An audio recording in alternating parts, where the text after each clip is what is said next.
back again. Thanks for every coming year. once again. Yes, every well, year. you have such beautiful minerals. We Thank have you. to stop and see what you have. Thank you very and much. I've already found some very interesting things we need to photograph. Excellent. So let's just start out with a mineral that there's a number of pieces out there, but Okay. this is so different. Yeah. If we can shoot this Heliodor here, right there, if you can shoot that. And I want to mention, Heliodor is supposed to be yellow. Yeah. Most of the Heliodors that are sold Yeah. are light greenish. Yeah. But real Heliodor is supposed to be a yellow. Yeah. And this has enough yellow, so you have Yeah. a little green like that, but you do have a lot of yellow in that. So I think it's a very unusual piece. One of the things you should know is that if you put it in a cool light, the blue light it turns green, and if it's all if it's all look the at warm light, that. it turns yellow. So the the has color a lot to do has with a lot it. to do with it. Yeah. With that. Yeah. I'm glad you pointed that Yeah. out. Very interesting. This shade of fluorite caught my attention. It's a beautiful piece. And What people may not be able to see is that's actually gem quality. You're looking absolutely. through to the white matrix. in the that's back. correct. It's very yeah. beautiful. Yeah. No, it's fabulous. That's what I mean. It just catches your eye. It's a lovely piece. And those are hard to get nowadays. They are hard to find. Very, very hard to find. This Wendel here, that's a very exceptionally large one. You know, I've seen them like that and so forth, Yeah. but that is one of the largest, if not the largest I have seen. And it's from Pakistan. That is correct. And it's a very unusual piece as not being smoky. That's right. And clear. So it's It's a good thank piece. you. Thank you very much. Yeah. May I bring this to your Yeah. attention? This is an Amesite. The Okay. purple crystals are Amesite, and the Amesite. greens are Titanites, Right. and out of Russia. And you see the calcite in the center. Yes. The entire crystal specimen was covered with calcite, so the calcite had to be etched away in order to reveal the Amesites. Oh, that's very Very rare interesting. specimen. I'm glad you brought that to my attention. See, it would take 3 hours to go through all this. Yeah. You have a wonderful exhibit in this Thank place. you. This is a petalite crystal. Gem I'm quality glad you brought- petalite, Oh, complete that's- floater. It's got some good etching all Never around. seen anything like that. Nor had we. That's Beautiful. wonderful. Yeah, A perfect miniature. yeah. Well, I'll start out by showing you one of the keralites we've acquired. This is what I call a perfect crystal structure of the new Absolutely. keralite find that has just recently came out. Yes. But the real one I would like to show you is what we believe to be one of the very best that came out of the new find. Okay. This is currently we just acquired this, and it's already in the collection of Paradise Woods. Okay. This is an extremely large keralite on matrix. Yes, sure is. It's one of the largest ones I've ever seen. When we saw these new keralites that came out, we were astounded, because the original find was the biggest ones were like this, Exactly. and so these are just Unbelievable.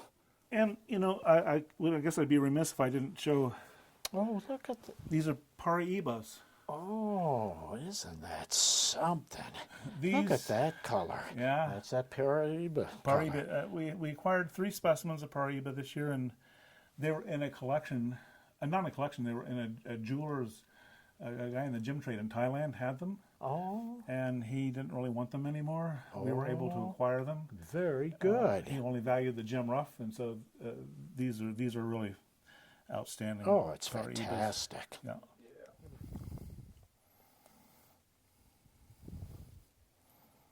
Beautiful. Here, this is a Tight line? yes. This is Sphene from Sphene. Pakistan. Wow. You'll get, and if you can get the light behind it, it's just absolutely gem, Yeah. beautiful yeah, green, not gem. It's just you beautiful pick that green. up? Yeah, very Beautiful thin. green. And if you look closely, you can almost see the twin plane down the Yes. down the edge, Yes. right up here. Right up in there. Move it around a little bit. There we go.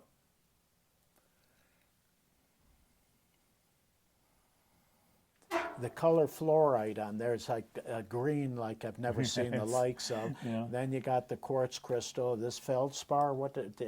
This looks so different here. Yeah. Yeah, so it is a feldspar. It's an material. orthoplace, yeah, feldspar. Yeah, orthoplace, yeah. And the thing of it is plain beautiful. It's an eye stopper. Thank you. Yeah, so that's the way I look at it. My personal opinion, I would have that in my collection. Yes, this is a very fine That's thing. a very large tenantite Okay. after azurite. It's a pseudomorph of Okay. azurite from Samib. Yes, And so we just think it's a beautiful specimen. It very and, is. Beautiful. Very unusual, very Yeah, different. yeah. And for the locality, it's a very large. yeah. Can I pick that Oh, up? sure. Just pick it right up and. Yeah, that's a very, these copper minerals, when you get crystals like that, clusters, that's quite a very unusual looking thing. Yeah, I like that. Dave, I have one thing more to show you. If you just have a few more minutes, I would sure. love to show you. This is a brand new find. So let's Oh, walk over good. here. By all means, yeah. Good morning, Brice. How you Good morning, doing? my friend. How are you? I'm doing fine, thank Good. you. Good. You know, it's always a pleasure to have Brice and Dave in the room at the same time. How can you Good. not like this combination? There right? you go. It's like a great crystal, right? Only here's the value in the crystals, and this guy's a sidecar, right? There you go. No, you want to cut Should that I out. wear a helmet? No. Anyway, we have Brice here this morning because Brice showed my wife and I, Stephanie and I, some new finds that we fell in love with. Okay. And we did acquire these from Brice, because he is the source. Okay. And so we wanted to share these with you, and we have him here today because he's the expert on this. Very good. And I would like for him to tell the story about these particular pieces. Okay. So indeed, Dave, about 3 months ago, there was a new find of rare blue beryls. Okay. Cesium-rich beryl named Vorobievite. Oh. You know the story about these? Have you heard about Vorobievite? Not really. All right, Yeah. so just have a look. So these comes from Badakhshan, Oh.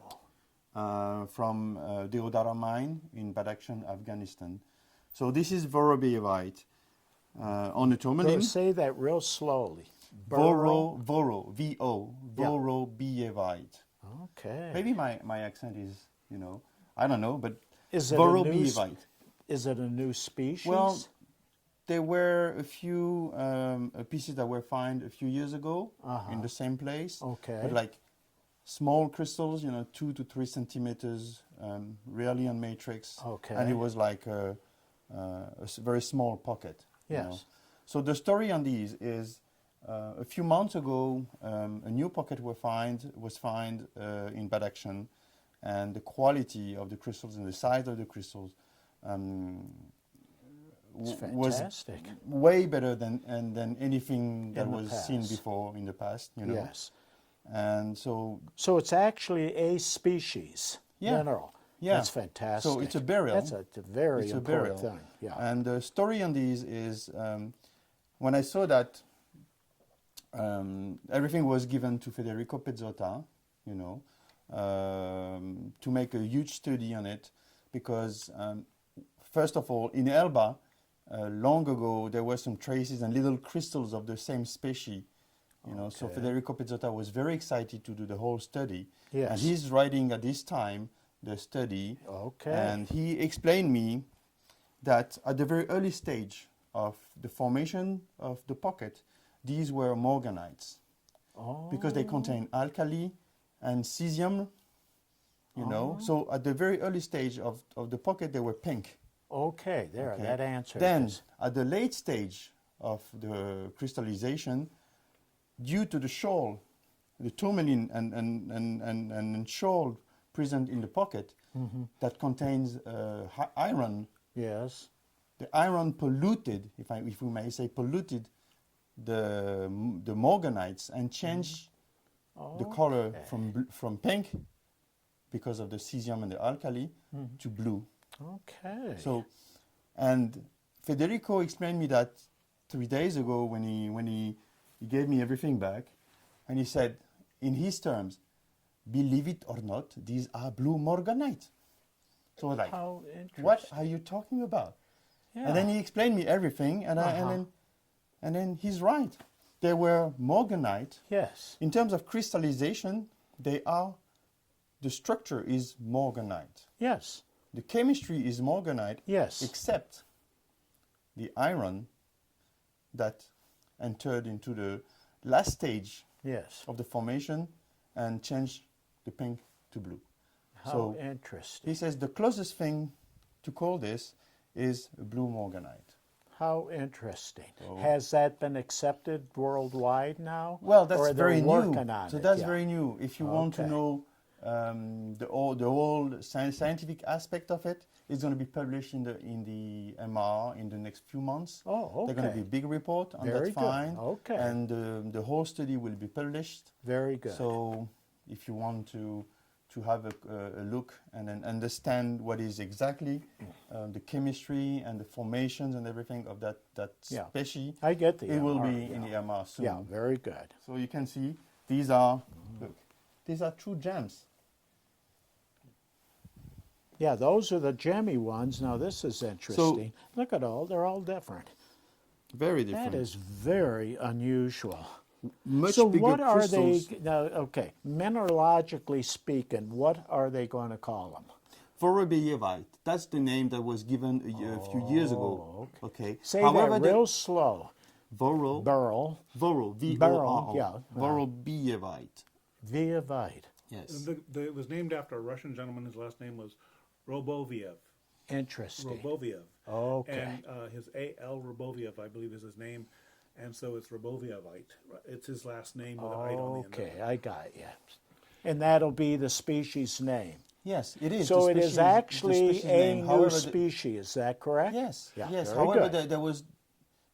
there was never a heavy report made on these and a study. And then now Exactly. there is a deep study Exactly. made by Federico. So, Very good. And then now we know exactly what it is. Very and then good. Everybody will That's know important. soon. You will find it listed under rosterite, Rosterite, on the web. So you'll see rosterite and then have this, the names are kind of interchangeable. Yes. And on Mindat, there are no pictures of either mineral listed so far. But there will be. Yes, and if you search for Robovievite, Yeah, you will not find it on Mindat. That's Oh, how new it is. interesting. Yeah. Okay.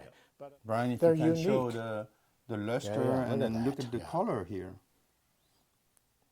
Yeah, it's a good, rich blue color. Beautiful How flowers. interesting.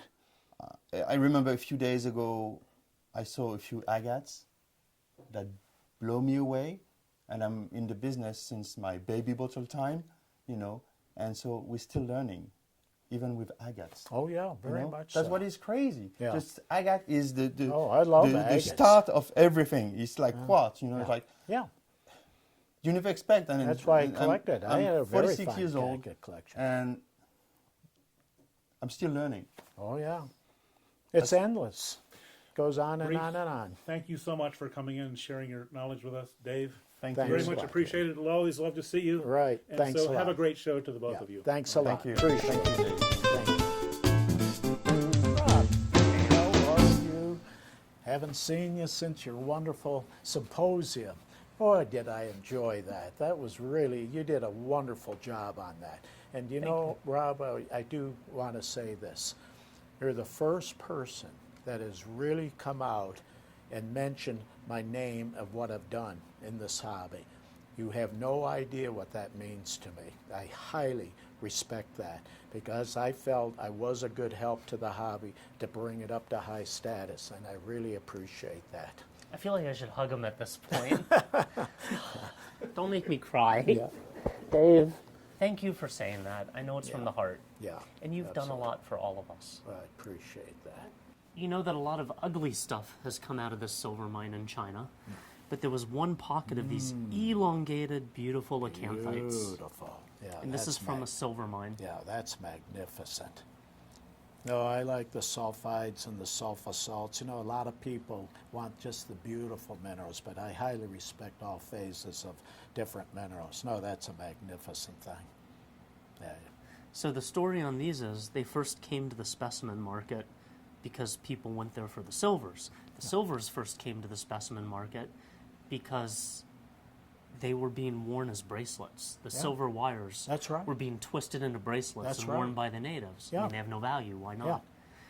And as a result, that drew attention to these wonderful acanthites, which otherwise would have been Beautiful. destroyed. Absolutely. And this is actually interesting. This is one of the larger emeralds to come out of Ethiopia last year. Oh, okay, There- Ethiopia. There was yeah. one huge find, and then almost nothing since. How interesting.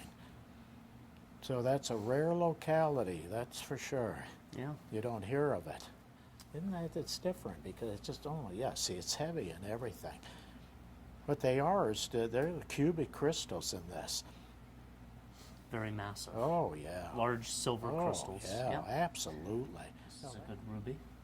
Oh yeah, that's very fine. They did this, they got that just beautiful. It's all complete. And is this from Afghanistan or what? No, where it's is it? Mogok, actually. Oh, it is Mogok. It is a okay, Burma very ruby. good. So they come out of actually a working fluorspar mine, and it's in sort of north central China. Okay. And really about 10 years ago was the first realization that these are worth money in the collector market instead of just yeah. crushing them. Yeah, exactly. And the mine has produced, I don't know, a dozen different styles of fluorite, all embedded to some degree or another in You quartz. see that? So you have to use a combination of chemistry and physical means to expose the crystals I out from the see. quartz. Well, you've done a wonderful job. Thank you. Yeah, that's fantastic. That is fluorite. I'm glad you mentioned that. This is very unusual for fluorite. Yeah, see, this would be a must in a mineral collection of fluorite for oddity. You don't see fluorite like that. No. No, that's very unusual. No. Yeah, And you can tell by the weight of it. if you look at the matrix too, this is forming in volcanic gas bubbles in India that have the same kind of geology as the amethyst deposits in Brazil. It's actually a next province over from Jalgan, where the zeolites are. And so here you have this, it's bad quality quartz, but it's quartz amethyst, just like Exactly. Brazil. Exactly. And yet it also is near enough to the deposits, I guess, with the minerals for the fluorite and the calcites that Right. you get some of that mineralization too. Yes. So it's really unique. Very and actually, unusual. I only just found out my base is wrong, my labels are wrong. Oh, I see. We had assumed these were from the typical Indian deposits in Maharashtra. It's not. And it's that quartz and the sort of bubbly volcanic look on the back of the Yeah. matrix that really distinguishes it as the next region over. Yeah, they found these about 25, 30 years ago when it was Russia, and boy, you don't see them anymore. They are No. hard to get. They grabbed them up, it stands to reason. I don't remember any other locality that had such colorless white fluorides Clear, like that yeah. from Russia. It's complete purity. Yes, There's just nothing else in it. that's what it is, simple as that. Yeah. Yeah, it's a beautiful piece. That is, it's from a freak pocket that I think came out about 3 or 4 years ago. I've seen one other large piece and a few small ones, and that's it. And rare. haven't seen any more since. But if they found more, they grabbed it up because that color is very unusual for fluorite. I mean, that is really emerald green. I've seen green fluorites, but that's emerald green. So I asked about what causes the color. That kind of intensity, apparently it's usually due to a rare earth element. Just Okay. parts per million. Okay. That's enough to do it. Interesting. Yeah, it's not just chromium. Yeah. And then here we have a preview of what we're doing for the main show. Oh, okay. It's been nearly, since the mid-'80s? 30 years since dioptase was found. Yeah, that sounds And a good about right. 15 years since the last good rhodochrosite pocket Yeah, was found at time the Sweet goes Home. so fast, it's unbelievable. So we're going to do a whole case of red and green. Oh, that's Christmas nice. colors at Tucson. Absolutely. From these Yeah, old pockets. That's great. And I This Amazonite, this is an extraordinary, with one single smoky quartz, that is truly magnificent. Look at this thing. That's as close to my ideal concept for one of these as I've seen. I don't like the jumbliness that you see a lot. I like Yeah. a stark contrast. It's wonderful. Yeah. Good color of the smoky quartz. You get a little light penetrating it. And these beautiful Amazonites. That's a fabulous thing. So, of course, this is a relatively contemporary one mined by the Dorises, Sure. who are also here at the show. That's right, yeah. And- They're operating still. They've done a wonderful job. Boy, that was one of their killers, that's But this for is sure. special. Oh, Yeah, very yeah. much so. So this is from the Icon Pocket. Very I guess good. that was mined about 2 years ago. Yes. Remember when there used to be tables of these with Benny Fenn? See, I knew you know Benny him? Finney, but I never saw his inventory. No, he was at the low-end shows, and Yes, these would be just that's flat right. on a table. You see that?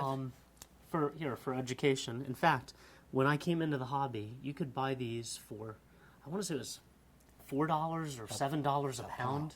Yeah, he would go, he would mine them, and it would just be by the pound, and he'd be sold out by the first week. So of think of Tucson, and you buy them later. Think of it. Where did you see this in the last several years? Well, How rare. That was 20-something years Oh ago. yeah. So you don't see these. I haven't seen these. This is maybe something interesting and new. I don't actually have a locality yet. Look at it with the glow behind it. Oh my God! Would you This is a believe this? hemimorphite, Okay. and it's from somewhere in northern Burma. How interesting. Okay. They're being walked over into China. As we speak.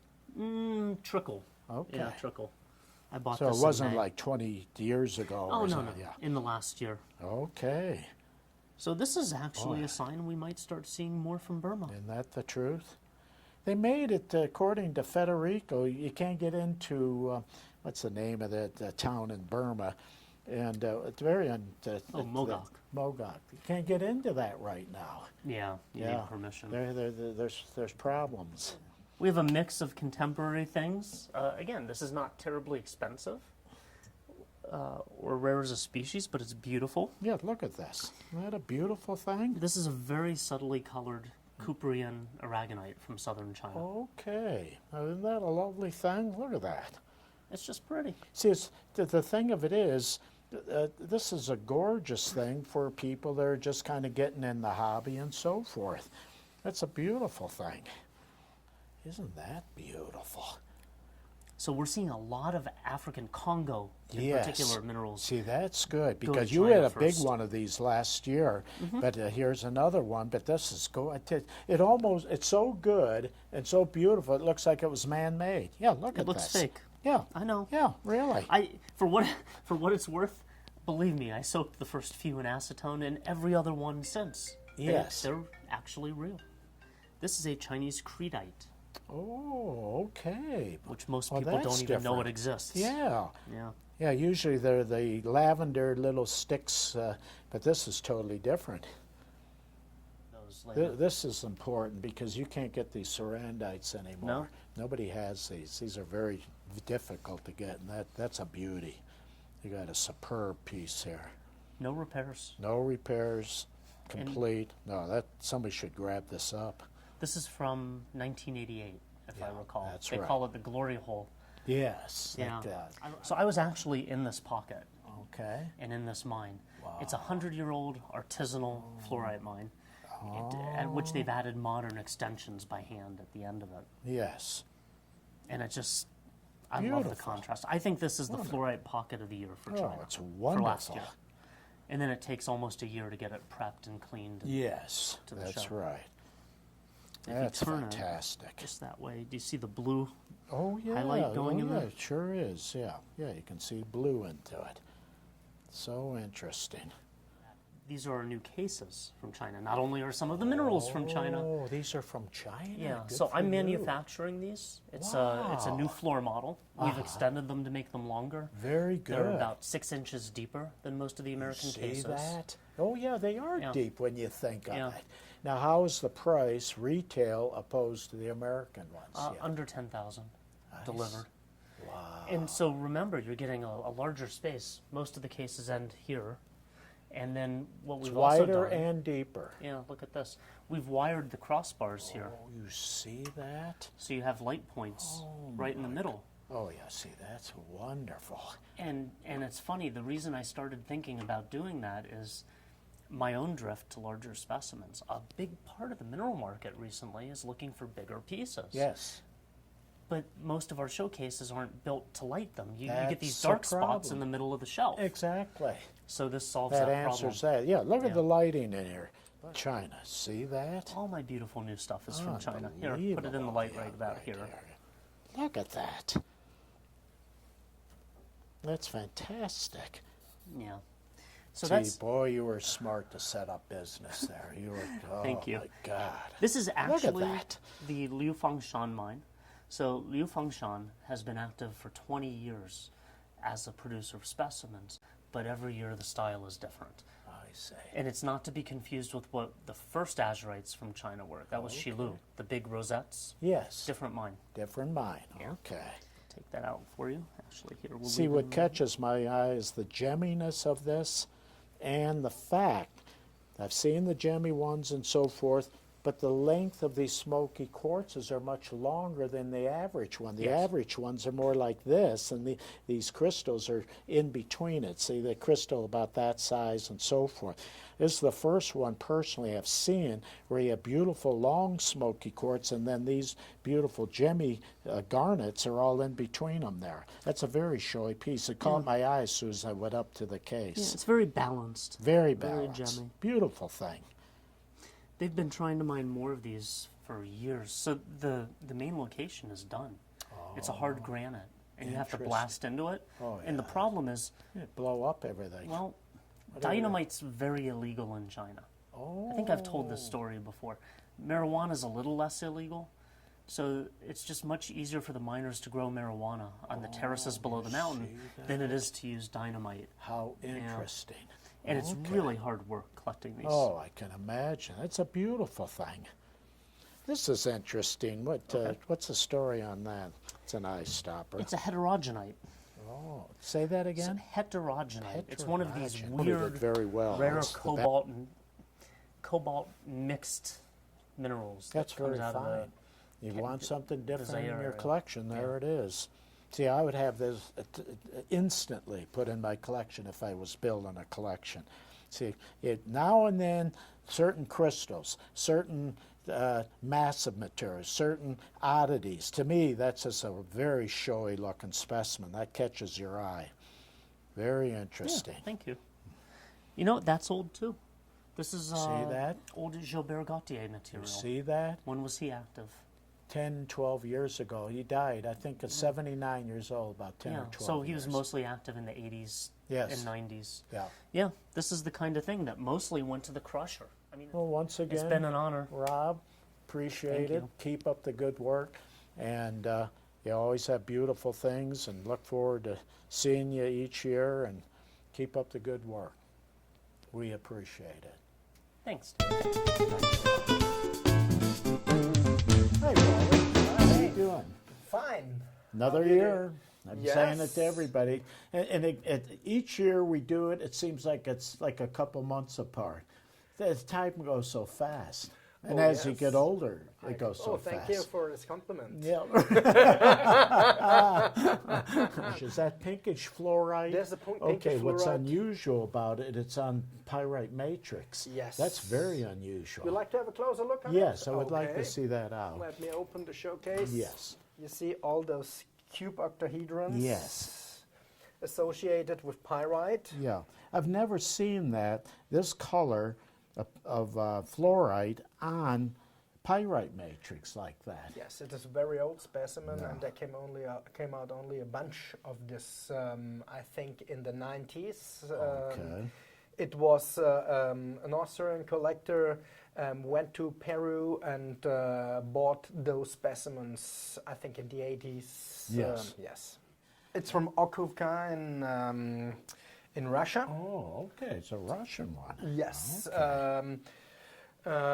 It is totally undamaged. What That's is right. very unusual for them. That's right. Normally they have some chips everywhere. Yes. Yes, this is this was one it's an occurrence where there was a bunch of finds many years ago. Nowadays, this is totally no. Okay. Usually, you find single crystals, but not these plates of very perfect crystals. Yeah. From my opinion, this is outstanding because it's from the Fiersch Glacier. There was a find in the end of the 60s where they found this big amethyst crystals. Okay. You have to know there are two kinds of quartzes. They are rare in Switzerland. One is the amethyst and the other is the scepter. Okay. Yeah. These are the most rare and sought after varieties of quartz you can find in Switzerland. Yeah. And this one is a mix of both. You see here the scepter.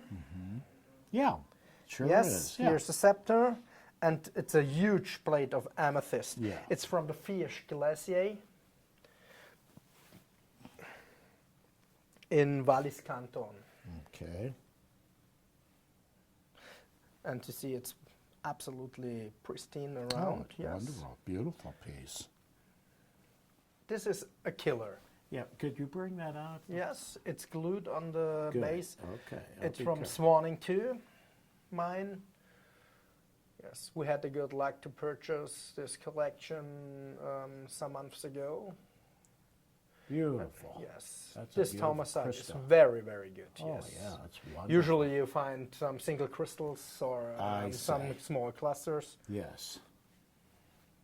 This is a very, very good, Yeah. good hesite. Very nice. Yes, From it what you is. see that These are tough to get now. Yeah.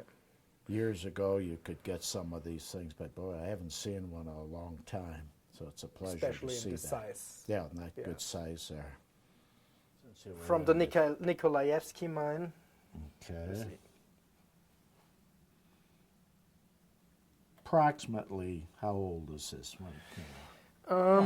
I think 20, 25 years. Oh, okay. Something like that, yes. Beautiful. Yes, I agree.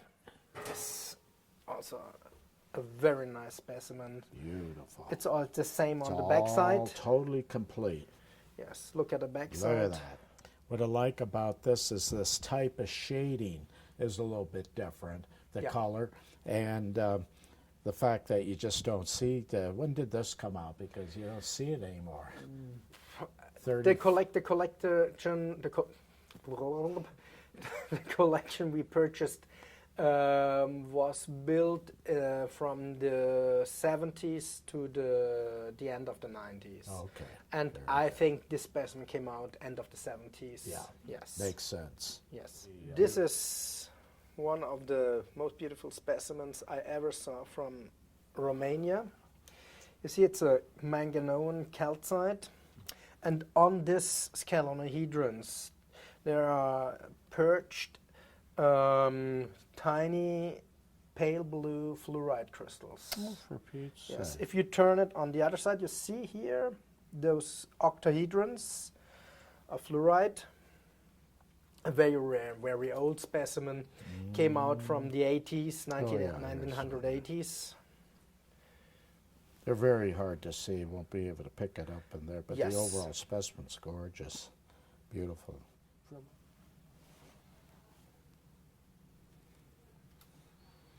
Okay, I'm going to, if he's filming this, it's important.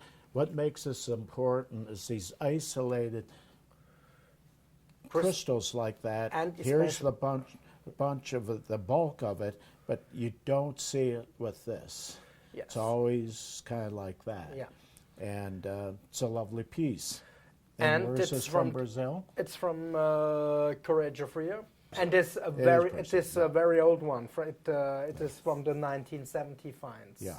It's not, you know, there are newer finds. Oh, yeah. Yeah. Now, when you say new, like The find couple was years, no, the last year. just the last year, Okay, yes. very good. And we had the opportunity to buy the best specimens from there. Oh, good. Yes. Okay. And now we are bringing a few specimens to the U.S. market. Okay. Yes. Well, Smithson is Smithson always is, a yes, good the seller. color is and very good, yes. Yeah, lovely. This is That's very very good Uvaro white from Yeah. Outokumpu in Very Finland. much so. Yeah. Yes. That's fabulous. Isolated crystals like that, Yes. size, sharpness. Yeah, that's I agree. very important. Yes. This is a very nice Alsatian fluorite, amazing color, very typically, and for that what it is one of the best specimens I ever saw from this From locality. this locale. What is the little white in here? This is pyrite. Okay. This is a very good specimen of Tennant type pseudomorphs, Tennant type pseudomorphs energite, like Malcolm Southwood mentioned to me, because they made analysis of this material. Very good. Yes, it's a very good one. Yeah, never seen anything like that. That species. Very good. From Tsumeb, yes. From Suman. This is an InnSuites from Hale Creek in California. Okay. Very good crystallized Yeah. stuff.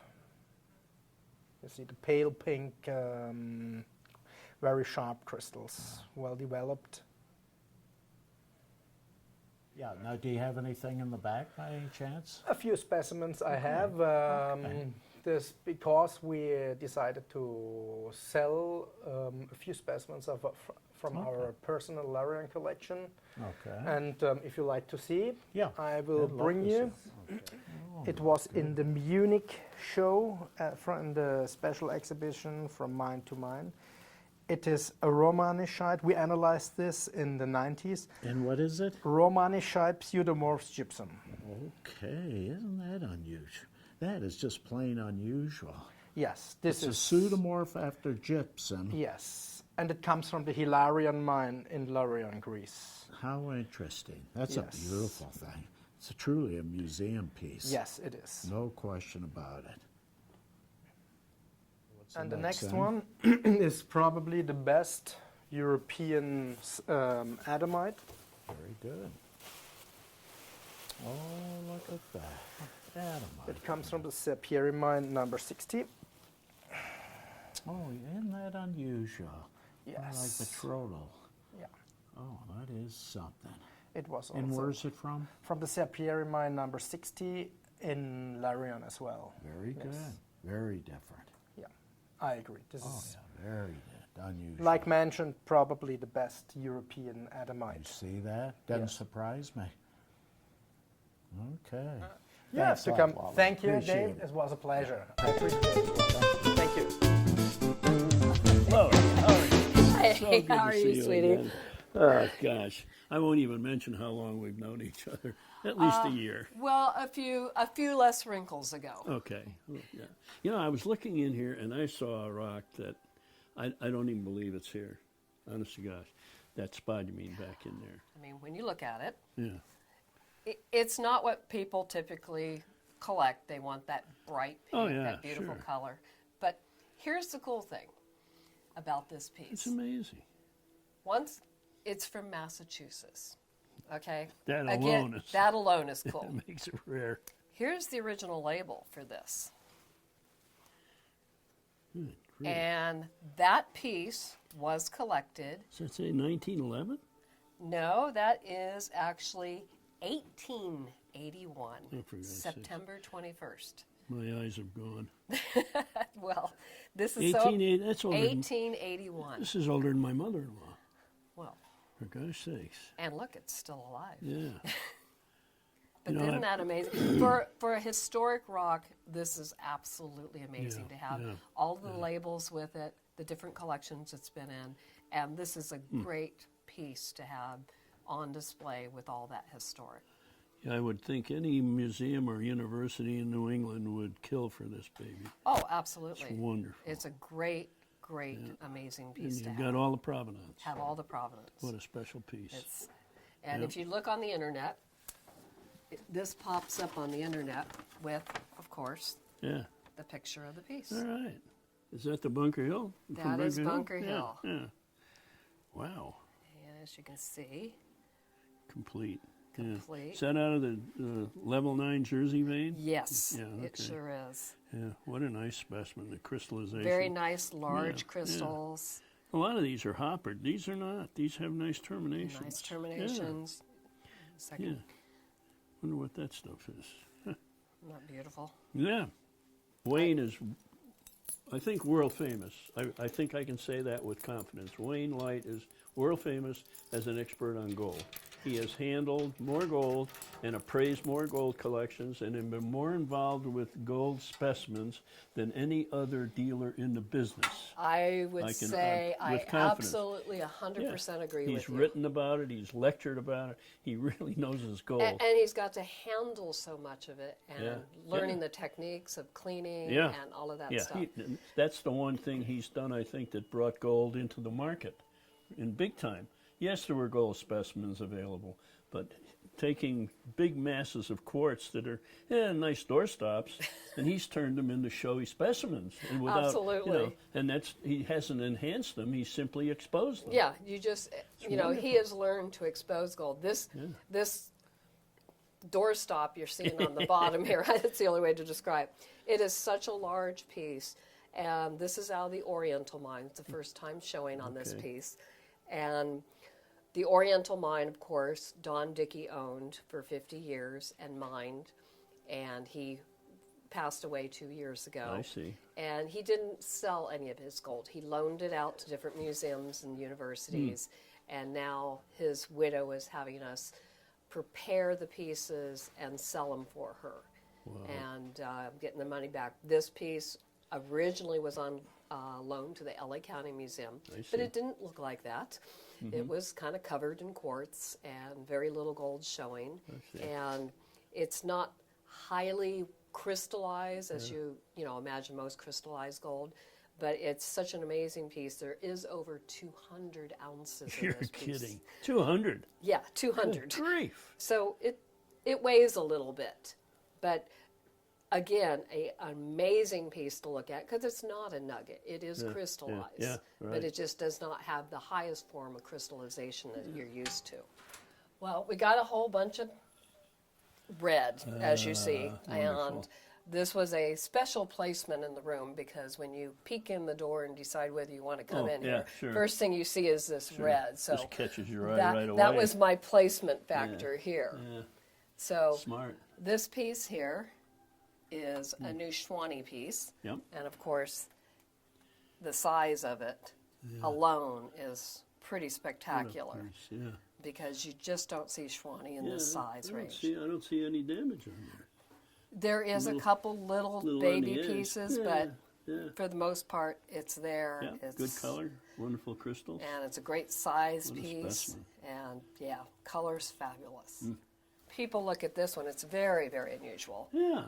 Yeah, is that are those wheat? Yeah, they call that the wheat pattern quite often. And you'll find little thumbnails with that where it actually looks like little pieces of wheat come out. And this is what, manganite? Yes. Okay. Great So contrast. you can feel the weight of that, of course. Yeah, it's definitely an ore rock. Or rock, absolutely. A little better than that. But you don't see these very often. No. Especially with that type of Very uncommon. Yeah. look. So we're very pleased to have so many nice it's beautiful. rhodos Yeah, beautiful. and Sweet. a new beautiful rhamahedron there. Yeah. Old school again. Very nice. Yeah, a couple of sweet homes.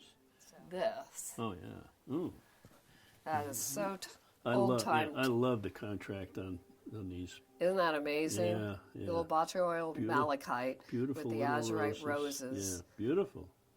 Yep. Looks And like you just placed sprinkled them on there. Yeah, isn't that wonderful? It's That's just, Bisbee? yeah. Yes. Yeah. Well, I want to see the gold specimen that you All worked right, on. we'll go back over to Gold World. Yep. This is one we actually have a photo of. Okay. Because I have been lucky enough to become a lab rat now, as Wayne refers to. And because of that, he kind of gives me free reign to prepare specimens. Yeah. Okay. And I good. did jewelry work for years, so I kind of have a light touch, which helps. So this is a typical piece we start with. Not very beautiful, kind of ugly. Most people wouldn't even pick it up. And we can do a Pacific gravity, so we know how much gold's in there, Okay. basically. Yeah. So, and sometimes we can just do by weight, because Like, we handle so much, you can go, Yeah. yeah, that feels like there's a lot in there, which is Yeah, not yeah. very calculus. But after 2 days, and this was with no chemicals, Really? none. I do no Just chemicals. abrasives? Just abrasives or our rat-a-tatter. Okay. And that's what Ooh. it turned out to. Oh, for gosh sakes. And that piece Look at is this piece right here. Let me do it this way. So that is the piece from there to there. And, Isn't that remarkable? and while I'm doing it, I will use a meter to check for continuity to make sure the golds are attached. And sometimes they're not completely attached, so you never know. Because sometimes they may just have such a thin area that they won't hold together. Yeah. This was an exceptional one, the way it held together so nicely and became so three-dimensional. Yeah, This the is picture doesn't do it justice. The luster on that is far superior than what I'm seeing here. It's always wonderful. to see a picture in person. Yeah. The piece in person is always Big better difference. than a picture. Yeah, that's a beauty. But Good for you. It's amazing to see, how they change, Yeah. from that. And most people just assume they come out of the ground looking like this. Good luck. All of these are new ones here Uh-huh. that we've just completed. Are they from the? These are also from the Oriental mine. Okay. This one here is the only wire gold ever Oh, look at that! found from the Oriental mine. Look at that! Yeah, So that one's spectacular in the sense that it's it's you not know, showy, but it's certainly it's- exceptional. Yeah, Yeah. just wire. It's so very, very rare. Isn't that cute? You don't see that very All often. right.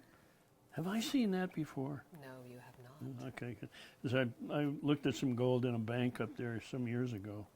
But Kinda looks you have like the that. nice wires. Yeah, yeah. Very yeah. That's spectacular. a sweetie.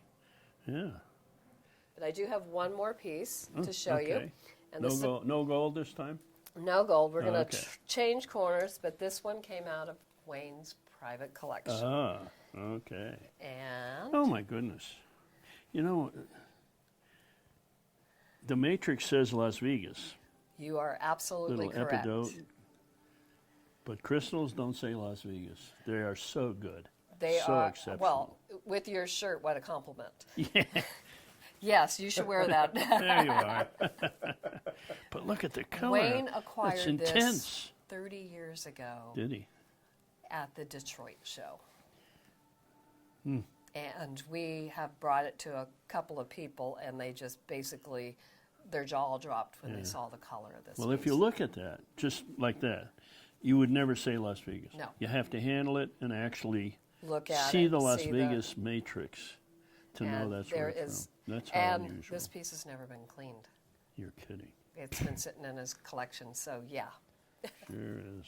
Thank you so much. Lois, thanks so much. I really appreciate it. Very much Your so. expertise is obvious. Well, I'm not sure about that. I had a yeah. very good teacher. Well, yeah, but still, you've learned and you've applied. Well, That's I important. appreciate it Yep. very much. Look forward to seeing you again. I hope you will. Lord Wilber the Eighth. It's good to see you. Good morning. Lunatic. Happy Tucson. It's like lunatic Wilber. You guys are something else. That's funny. Something spotted. I caught right coming in this doorway. What I see, not only fabulous things we're going to discuss, but what I see is this backlighting idea you have with these little backlighters. This is extremely important because, you know, it's sad. When you have specimens that are just normally just kind of dark, you can't see really how green it is or how amethyst color it is. Look at this, blue. I think it's an excellent idea. And if people would say anything, well, that is the color. It's the You true can't color. Yeah, argue we that. started this last That's year, right. and some pieces just look better with a light from the top, some That's from the right. side, and That's some right. from the back. Exactly. You know? You can see it I looks mean, much look more at how dramatic. gorgeous. the Oh way my it's- God, it just yeah. jumps out at you. Yeah. When I walked in this aisle and saw this, my God, that's fantastic.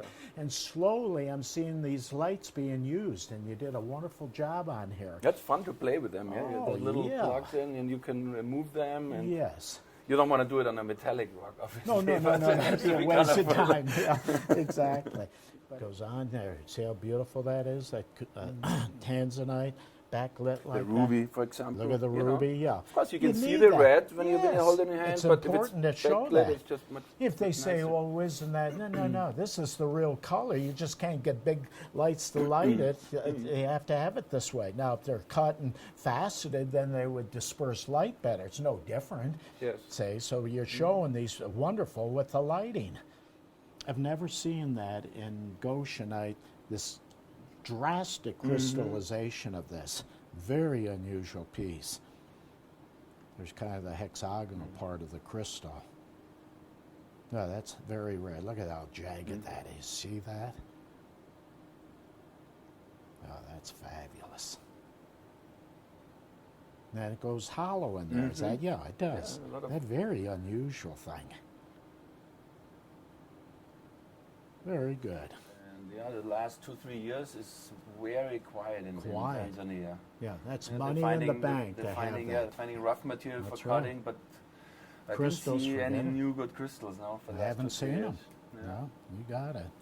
There's this brucites that came out of Pakistan quite a bunch last year. Beautiful. Nice color. Bruce site there. Yeah, glad you mentioned it. I You've thought that- seen I a thought few around. Yeah.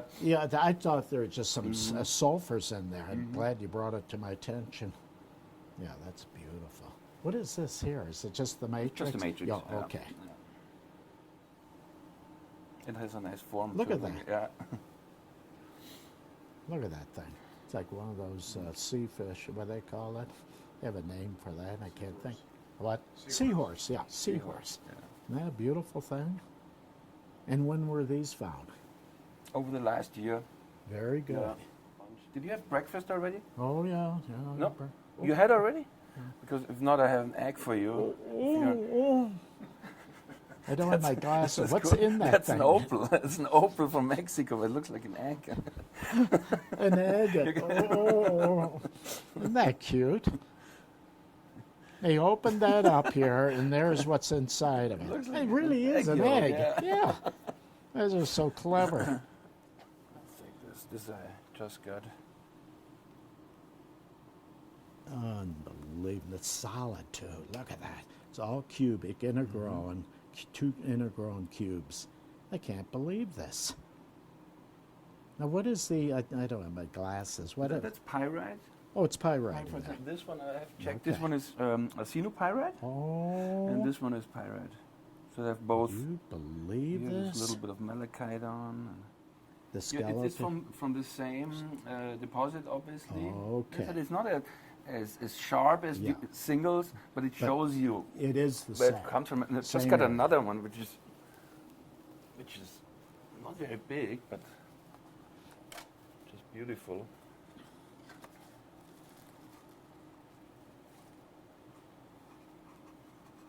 It's a really, Oh, really yeah, sharp look at crystal. that. This is rock. Okay, let me have that. Give me that.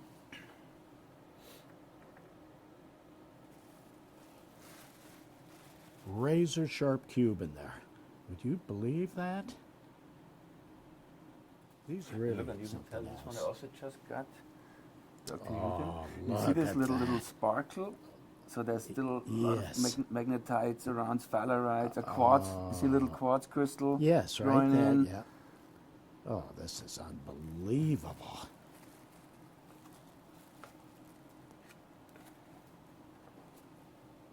You think they're still working this mine, or what? You know, it's a huge deposit. It's supposedly the second biggest gold deposit in the world. Wow. And it's like, I think, 150 or 200 miles long. So they're mining there. But Just going along with it. and- but these were found in the 60s and 70s. So this is Okay. old crystal, Got never that out collected of by a this collection film. geologists there. Yeah. Yeah. And look, for example, this nugget type thing here. It's also all the same deposit. You have a nugget, but you still Don't you see know the, it's kind of, and you still see the, the octahedron yeah, see that? patterns. Yeah, look at that. Trigons like that. You see that? Part crystallization, part alluvial. That's fabulous.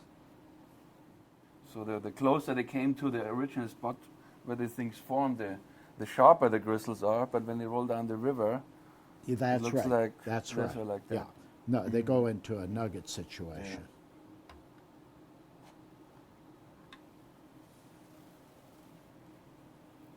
Absolutely beautiful. This is 1 kilo of gold. Holy cow. Would you believe this? Yeah, unfortunately, you cannot catch this on the video right. how heavy it is. Yeah, it's unbelievable. It is like a 2 like kilos, did you art, say? or- artistic form. It's 1 Oh, it's kilo. one- 1 kilo. Exactly There 1 you kilo. go. And it's all crystallized, you know. Oh, yeah, it's all 100% crystallized. Looks like Looks a like- Razor what- Mountain Peak. Or in Hawaii, Brian, you know these mountains? Volcanoes? Yeah. Volcano. And they have Okay. this, I don't know what island it is. So we have everything covered here, I think, and I always have a few things at the back I want to show you. Okay, some little secrets back there. Okay, So let me let's show you a see here. few Yeah. things I brought from Europe from an older collection that are, I think, pretty special. For example, beautiful andesite. My God, that's Didn't see wonderful. one that great in a long time. Oh, You know. yeah. These are so hard to get. You know what makes this With the this color, transparent yeah. and color? Yeah. The combination of the two. That's wonderful. Beautiful golden color and gemmy and transparent to go with it. It's just beautiful. Oh, look at that dioptase and calcite. What a beautiful thing.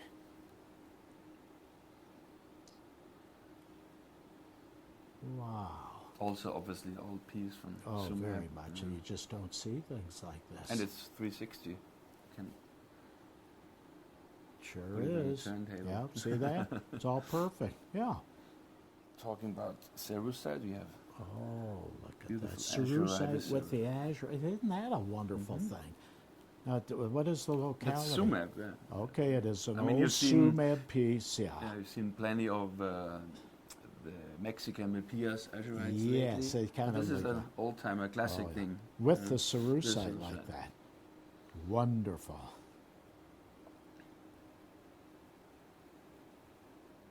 Adamite from Adamite. Mexico. Okay. Yeah, this color's hard to get. You don't see this anymore.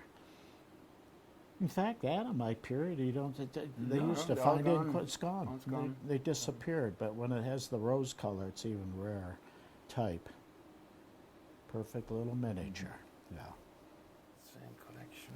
Oh, it's a hematite. It's a hematite Wow, the gum. on magnesite with some Magnesite. quartz. Okay. And the interesting thing is the red Uwite, which is Okay. almost tourmaline. How about that? Yes, That's that's very right. rare. Very And actually, I rare. only know it from this Never locality seen anything in like that. Brumado in Brazil. It's a locality. Okay. That isn't a perfect. Look at that hematite, how perfect that thing is. Razor sharp. Look at that. Beautiful. The Oh, contrast. Crystals here. Is that quartz? What That's is quartz, this? yeah. Beautiful. Double terminated, I think, that one. That's a jewel. Biomorphite. Oh, very good. Okay. Bunker Hill. Bunker Hill. Good size and a strong color to it. It's actually a very, very superb example of this. I've seen, you know, they've hit quite big pock, but this seems to have a little more intensity in color. Shiny and large. Perfect, nice, small, hand-sized specimen. Okay, rhodochrosite. Isn't that beautiful? And where is that? Forgot the Africa somewhere. Where is this from? That's from Hodesel, South Africa. Yeah, that's what it's South Africa. Schwaning mine. Yeah. And I love it because it's really one of the few this size that has no damage. No You know, damage and it's- perfect. Usually they crystals. all have cleaves Oh, yeah. somewhere, Oh, but this yeah. is really, really pristine. And then I like the isolation part of it too. They're not just packed in tight. I've seen several the ones that are real close together. See, your spikes are go nice and scattered. No damage at all. Oh, that's a wonderful one because you got the Wendel with the regular quartz crystals, a light smoky quartz, glassy shine. See the twinning of that? Look at this Wendel. Look at It's a that. nice twist. Oh, nice. And I love the twist. balance on it. Oh, with very this much and so. This. Very much so. It's from And jammy. Fischer Glacier in Switzerland. Okay. You know Lagardette, look the at famous locality in A jewel. in France. Wow. And this is for alpine quartz. It is Beautiful. as good as it gets. Oh, I mean, it's this is fantastic. unbelievable. Yeah. And you can tell It's the a slight difference. color to Yeah, it. you can tell the difference to Yeah. Arkansas or Brazil Yes. with the Has that this tint. yellowish color. Yeah. So I bring out the other one, talk about Yes. Arkansas, which is my favorite quartz specimen. Now this one's Period. from Arkansas. That's from Arkansas. Wow. You see, it has kind of the same Yeah. feeling. This Oh, is much yeah. longer, but you see the difference in color. Yeah, I'll trade you here. Let me see that. I've got it. You hold that. Wow, look at this. The epitome of quartz. Look at these. Thanks a lot. Okay, Gil. thank you. Okay, appreciate it. Steve, David, nice to see you. You looking seen you great. good? Yeah, I'm holding up. Yeah, you're looking A little great. bit of hip problems, but it's been taken care of. I love this new shirt. This Yeah. is pretty snazzy. What's hot in Nice Tucson? color. Oh yeah, we use this every year when we It looks interview good. all the collectors and dealers and what have you. Yeah. It's a great service you do, guys, out here for the When I collecting walked community. in your room, it almost blinded me. Holy cow, this is spectacular. It's pretty impressive, isn't it? Oh, it's wonderful. Collector's Edge is really proud to be representing the Proctor Family Trust collection this year. And we have, the collection is about 800 pieces in total. And we've got roughly half of the collection with us at this show, and then we're going to release more of the collection over the year of 2018. But we're really proud to be able to offer some incredible specimens out of the Proctor Family Trust collection. This was on the cover of the recent mineralogical That's record. right, I recognize that. And look at the intensity of the color there on That's this piece. Really great About specimen. as good as I've ever seen from this locality. This is a major thing. Isn't that impressive? Oh, it's fantastic. Beautiful quality smoky quartz, the albite feldspar, right. and multiple crystals of the really impressive tourmaline from even Paprock. here, too. Yeah, isn't that spectacular? Wonderful. It's my favorite. We had a lot of 4 of these back in about 2009, something like that, and just an incredible example of the best pocket, in my opinion, ever to come out of It's Paprock. unbelievable. And then what Keith was really passionate about was crystallized gold. And his collection included about 200 pieces, from cabinet-sized pieces all the way down to incredibly well-crystallized octahedrons of gold and other gold forms in thumbnail to toenail size. But on this top shelf, you can see a really impressive leaf gold from the Red Ledge mine, and then a matrix gold specimen, which was fairly unusual, from Round Mountain in Nevada. Oh, okay. And the herringbone crystallization on that is just really Beautiful. delicate and Oh, delicate. superb Yeah, look at crystallization. all that in there. Yeah. Yeah, beautiful. And another piece that Keith had acquired some years ago was a piece out of the Philadelphia Academy of Natural Sciences. Okay. When our company was a part of getting that collection. Okay. We were able to sell that to Keith, and it's just spectacular luster on that. It's a You California can't get gold. any brighter than that. No. Yeah, look at that. Yeah, just incredible on quartz matrix. Beautiful. And then the famous Roadrunner gold from the Colorado quartz that's mine. so funny, like a road. Yeah, runner. and Look that's- at this. yeah. Yeah, that's really cool. So Keith really loved his golds, and he Yes. loved, as you could see with the aquamarine and the tourmaline, his gem crystals. This Yes. super is morganite. Best one I've ever seen of this type, because they always had problems around the periphery of some part of the crystal. Right. I have not seen a better one than that, Thank of that you. type. Yeah, it's a really special piece from the Urucum deposit in Minas Gerais. He also was collecting crystal form and fluorite, calcite, quartz, things that were relatively common species but unusual crystal habits and crystal forms. And this is one of the most attractive of the cube octahedral crystals Never that was seen coming from the anything like Dayon fluorite mine. Just an incredible kind of rosy purple color, and just a spectacular piece. Fabulous.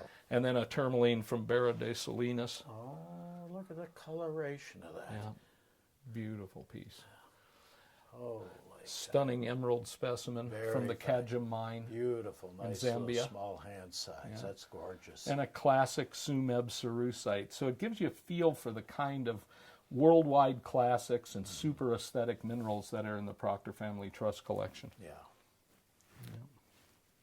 And this from Himalaya, I believe. Yeah, that's from the Gerhard Wagner collection. very, Isn't very that a fine, wonderful tourmaline? Yeah. Yes, Beautiful.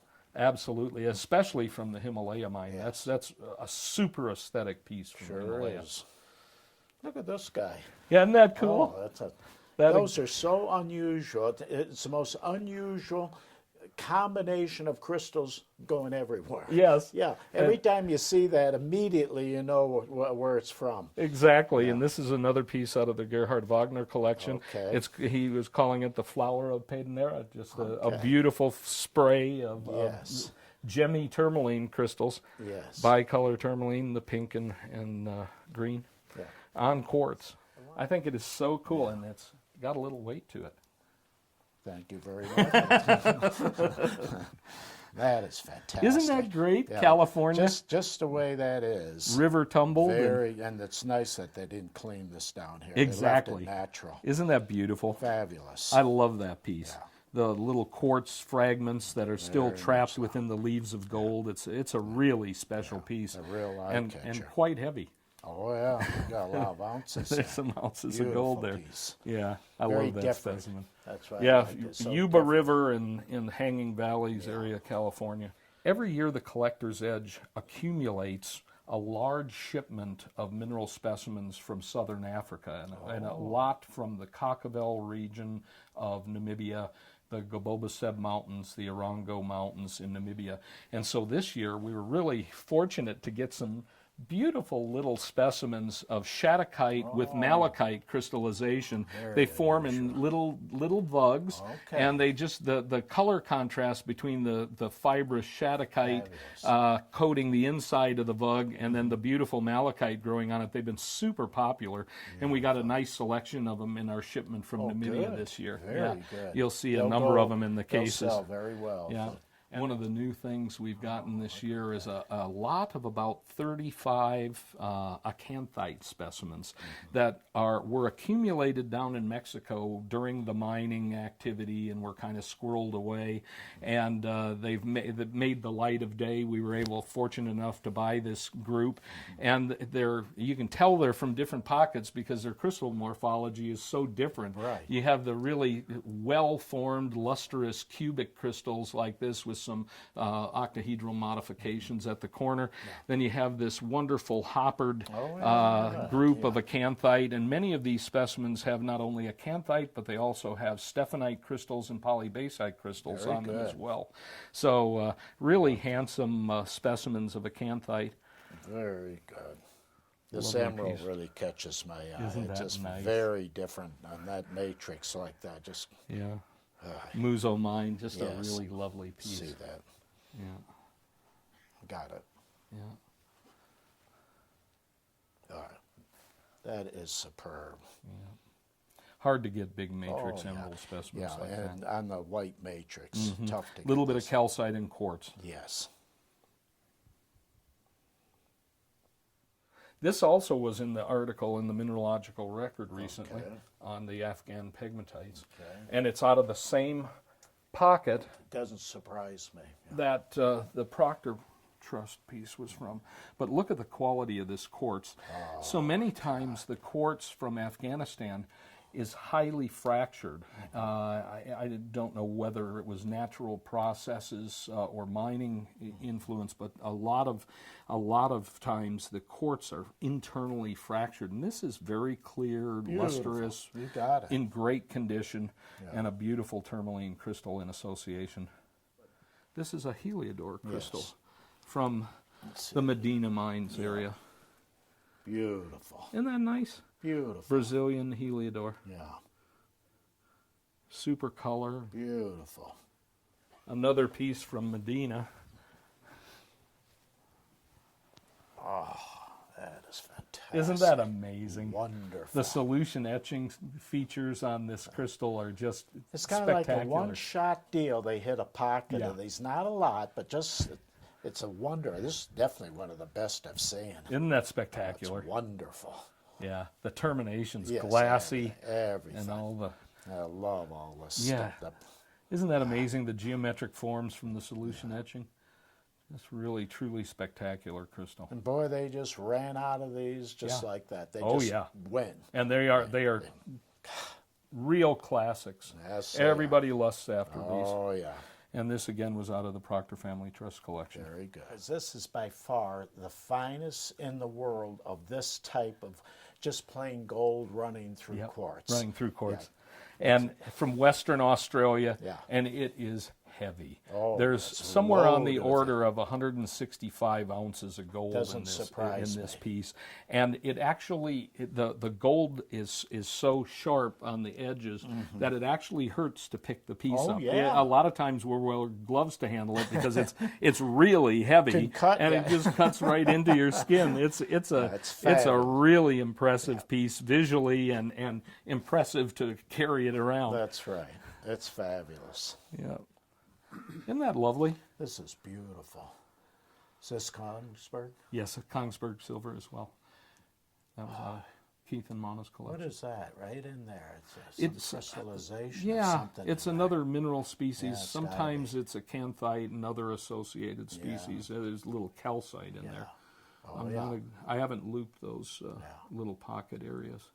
Beautiful. Isn't that lovely? Dave, on an annual basis, the Collector's Edge goes out and teams with a couple other individuals to mine at the Elk Creek deposit in Meade County, South Dakota for Right. barite concretions. And this year, 2017, our 2017 mining season, was one of the most successful we've ever had out there. It's always a mystery when you go and get these big sedimentary concretions out of the wall rock, and you bring them down and you saw into them with diamond chainsaws, and you never know if you're going to find something with an opening or something that's completely solid. And if it has an opening, you don't know the quality of the barite or if there's barite in there at all. That's right. But this year we were really fortunate, the and jackpot. we did. We've got some spectacular specimens. These two specimens have as good a clarity and luster as I've ever seen in the Elk Creek barites. They just agree. pop. They're I fully agree. great medium color. We also found a couple concretions with a little darker color, okay. but had the classic yellow calcite on them as well. So, we were really fortunate, and every year we only get about 10 or 12 good pieces out of several months of mining and mining preparation. And then it takes us about 6 months to prepare the specimens because there's a lot of lab work involved in harvesting these specimens from the inside of these huge sedimentary concretions. It's a lot of tremendous. sawing, trimming, Without bumping breaking. without breaking them because barite, of course, is prone to cleavage, and you have to be very delicate with the way you trim and clean these specimens. But we were really fortunate this year, some of the best we've ever had. Fantastic. This is what we have up now. We're going to be moving to our regular showroom at Westward Look, room 311. We'll be down there with 6 cases full of minerals, and we have a few kind of tucked away in secure safes over here. There's one in particular I want to show you. Something was mentioned. This is a specimen, again, out of the Proctor Family Trust collection that's kind of speaks for itself. Very, very, very superb. Wow, it's one of the best I've seen. Fantastic. Isn't that a special Oh, piece? it's wonderful. This is out of the Blue Moon pocket, out of the Sweet Home mine. Yep. So one of the relatively early pockets in Yes, mining. very And the much so. size of this crystal, the intense cherry red color and the beautiful luster, it's just an amazing It specimen. really is. It's got that aesthetic that everybody wants. They want a single isolated crystal up on a contrasting matrix. This has some beautiful tetrahedrite crystals down there along with the needle quartz crystals. Beautiful. Just a really beautiful specimen. This is what really sets it off, these quartz crystals, the little needles. That's amazing. Isn't that something? Oh, it's fantastic. Yeah, Beautiful. thank you. Now, did that come out of the 74 pocket? When did that come No, out? this came out about 1996. Oh, it was out of the okay. Blue Moon pocket during the time that the Collector's Edge was mining at the Okay. Sweet Home, Oh, the very 14 good. years we were Okay. there. Yeah, and this is a major piece. You know, the interesting thing is there were a number of specimens over that 14-year period, but very few of this size. This is an exceptional size crystal. The normal range, if you get 2 centimeters plus in size, it's a decent sized rhodochrosite. This thing is huge by comparison. So that's a really major and important rhodochrosite. Did a fine job. Thank you, sir. Appreciate it. Thank you you. really have fabulous things. Thank you. Hey, Hey, good to see you. seen all the faces in town here and all the beautiful new minerals they brought in. And this is a very impressive room you got here. Thank you. Just gorgeous. So let's discuss what you want to talk about. I should probably point out to you that these new ones from Chia are they have a blue, green, and color nice. here. Yeah. As you can see from here, you see the colorization. Yes. Oh, here? yeah.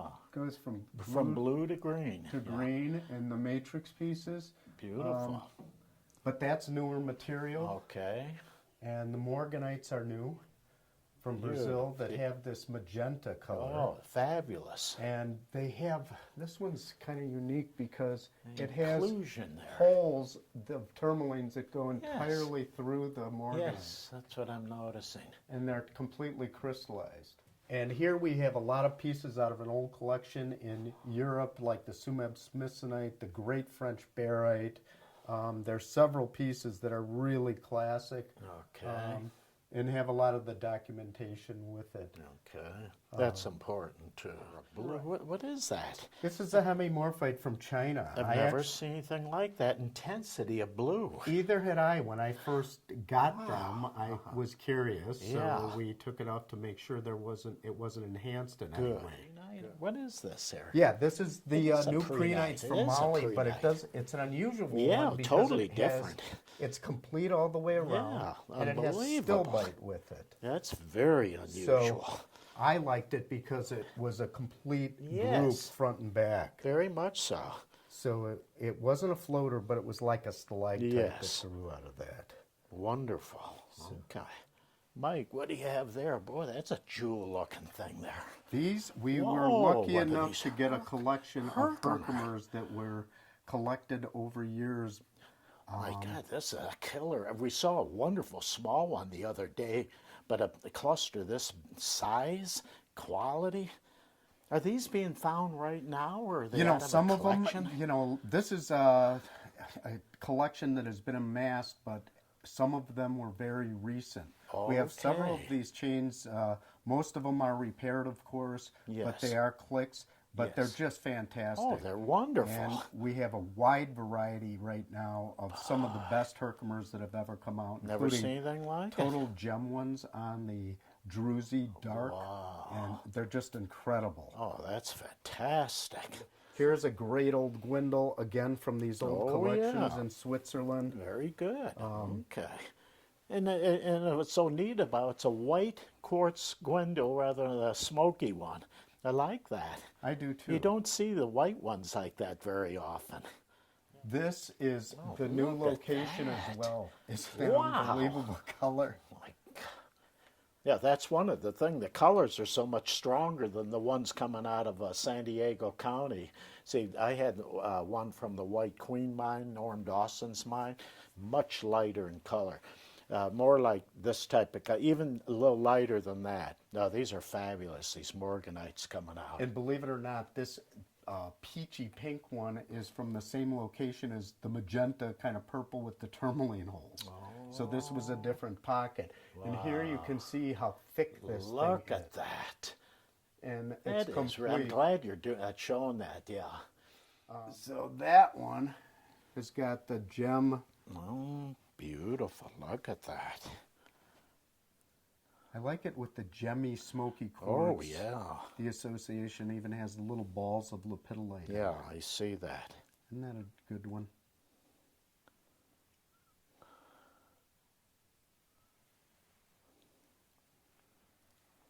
You have a beautiful tourmaline here. Wow. Yeah, this is one of the original ones that we got processed and was sold to Wayne Sorensen.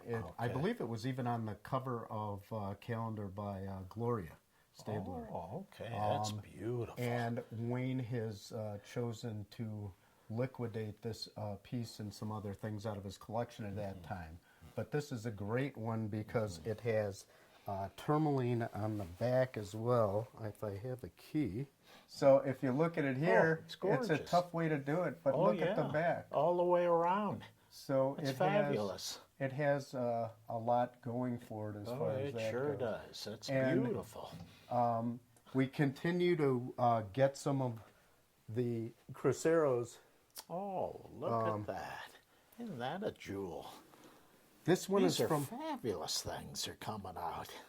This was from a little extension in the legend pocket that produced a higher quality and gemmier quality rubellite. Okay. From the legend pocket. So if you put these under lighting, you can see the color difference just to show you here. Beautiful. So they have more of a gemmy Yes, they look do. to them. They're wonderful. And this was interesting that I wanted to show both of you guys. These are new aquamarines Oh, okay. from the Almadera district in Minas Gerais. If you back them in white, you can actually Oh, see how See their beautiful color. shade of blue. They're Isn't wonderful. that color? Oh, it's wonderful. For as thin as they are. And these are like, you say new, when did it come out? We're not Approximate? exactly sure. That's the problem with the Brazilians. Oh, I see. We don't get the correct data. It's like the Chinese. Yeah. They like to protect their locations. Oh, yes. We do know it's from that county, but Yeah. these pegmatites are all very small miners. Okay. And but the color Oh, it's wonderful. is so to have rich. that intensity of color in And a thin finger thick, crystal. yeah. That's right. It's, Very rare. Very Incredible. There's been some recent finds out of Tamil Nadu district in India. Oh, And we're getting aquamarine out of there, and they look so similar to the treated Ukrainian heliodors, and this is natural. It's got the inclusions, and this is also very interesting. Very And again, the color is exquisite on these. Again, I only have a white piece of paper, but you look at the color beautiful, rich color. that these things are producing. Yes. But they're very similar with the etching of the crystals. My God, I can't believe this. You got it? It's a big This one. is fabulous. Unbelievable. I've never seen such an intensely colored one with the albite. Do you know what's so pretty about this? It's a light bluish tint to this albite. That's very It has unusual. these little green tourmalines. Yes, a sticking little out. teeny tourmalines, it's but got- the color of this albite, what a magnificent, huge crystal. So this was an actual Mark Weil piece, and I believe this piece was pictured in his book. Oh, fine. And yeah. I acquired it when the collection was Very being good. liquidated and sold it to a Okay. client who Yeah. actually upgraded. Hard to believe. It's hard to believe. I mean, we continue to see Mato Grosso district produce, but in a different style Wow. with very large crystals. This is unbelievable. Fabulous. My God, it's unbelievable. And here is a large crystal Wow. that Look at the size of that. I know. Boy, in my day, you never see anything like this. Well, the Venezuela, this is the same trend that's running through. Okay. And so you could see that when you got things that, but this size, an inch plus, Exactly. with It's- sharp, that's sharp, is incredible. I haven't seen any this good from that locale. It's No. the best I've seen. Myself as well. Yeah. And then this was the Mama. Wow. Look at this. These are the best by far I've seen. Yeah, same with me. I mean, they're I've incredible never now seen because of anything the like crystal it. size. Oh, yeah. And, sharp, too. There's a lot of sharpness. I've seen some of these, but they're pretty much rounded off. But these have a lot more sharpness to it, and the size of the specimen. How many ounces is this? This is like 11 and a half ounces, I think. Whatever, 350 grams. So, yeah, 11.4 something. Fantastic. But you have the large crystals Yeah. with the skeletal pattern Right, here. yeah. But, yeah, they're quite interesting. When you get a gold that's the size of your four fingers. Yeah, it's really something. I'm very excited about Oh, these. very much so. Well, that's great. Is that it? Congratulations, you're doing a Good to good see job, you, Mike. Dave. Thanks a lot. Brian. Hi, Dave. Hi, fine. It's good to see you. Nice seeing you again. We're going to go a little bit back in time here. Remember when we used to do this when we start out and I would only show you black rocks and sulfides and sulfosalts? Yeah. Well, that's all we're going to do today. We're going to do black rocks and sulfides and things like that. I love them, and certain collectors love them, and we love the variety. Well, we want to encourage that because I'm sure you see a lot of gem crystals and native elements, and I'm going to show you some stuff that's off the beaten path. Very good. Okay. That's so, fine. 15 years ago, I brought the best crystallized anderites in the world to Tucson. Wow. And nobody got to see them. It was 5 minutes before we opened up the show here at the Westward Look, and somebody came in and literally bought every anderite that I had that was worth a dime. They were all gone. They were all gone, and I had this big hole in my case, and I was happy because I sold everything. But I was crestfallen because I didn't get to show them off to the world and say, "Look what I did." You know, when I was 23 years old. It was one of the best achievements of my mineral life at that point. Yeah. So, somebody down in Bolivia just happened to have some of those great old anderites left, and I got my hands on them. And you're the first person to take a look at them. Nobody in Tucson has seen them yet. Oh, boy. So, as you know, that's a fabulous anderite is a lead, silver, antimony sulfur You got it, yeah. These are from the classic locality, the San Jose mine in Bolivia. Yes. You know, this is a mine that has existed. Well, the Incan Indians were mining silver there prior to the Spanish even showing up. Wow. So hundreds and hundreds of years this locality has existed. These came out a decade and a half ago. Yes. You can see highly lustrous, striated, classic striated crystals here. That beautiful gunmetal silver color. Some of them are associated with little needles of zinconite. Okay. You can see zinconite on this guy let here. you handle that. See yeah. those beautiful zinconite crystals. Yes. And this one has some great zinconite on it as well. Oh, yeah, look Very at that. rare to find them on matrix, but this one is a good matrix Oh, piece it here. is. Check that one out. You hold that. A little bit of pyrite on there. Nice sharp. You see the Beautiful. luster? Oh, the it's luster doesn't wonderful. get any better for the species. Well, thank you. I really appreciate that. All right, that's the tribute I have to pay to be on the show now. There you go. Oh, no, these are wonderful. Great for the species. Did you ever have a good old anderite back in the Never days? had one. Yeah, I'm going to show you a bornonite. Holy cow, look at that. Now, this is from France. This is from It's a place called French one. Les I Malines in didn't Gard. look English, but France, this Yeah. is wonderful. Yeah, it's actually, believe it or not, fairly contemporary material. This isn't hundreds of years old. This was mined fairly recently. I mean, Like you know, approximately what 15 years, I would say, in that range. I don't know specifically, but this is one of the best examples of the material because not only do you have these large, robust, well-formed crystals with broad, smooth faces, but there's no damage. If you look closely, every crystal is pristine. Flip it over and you can see there's a little bit, there's clay on the back here, but in the front here, there's actually Ruby Jack sphalerite. That's your matrix right here. Oh, yeah. See that? Yeah. So it's bornonite on sphalerite. Oh, for Pete's sake. To have such broad, well-defined crystals in almost cogwheel-esque formations on matrix like this is rare from anywhere in the world, let alone to have a nice hand size. You know, this was like my dad's favorite size mineral specimen. Small hand size. It fits right there in the palm of the hand. Exactly. It occupies that size range. You know, a little bit bigger in a miniature, but not an oversized cabinet. Exactly. This is ideal, I think, for a lot of collectors to want something in that size range. Unbelievable. You ever seen one like this before? Never. Years ago, you took a trip to the Smithsonian and you made a trade for a certain epidote crystal. That was mine. This was yours. Wow. This came out of Washington Roebling's collection, and I traded it or sold it to your dad. Well, you traded it out of the Smithsonian, and you sold it to my dad in 1983, I think it was. And so you obviously traded out of the Smithsonian circa 1970s in that range. That's right. But this is a piece that belonged to Washington Roebling, a former colonel in the Civil War, and the man who designed and built the Brooklyn Bridge.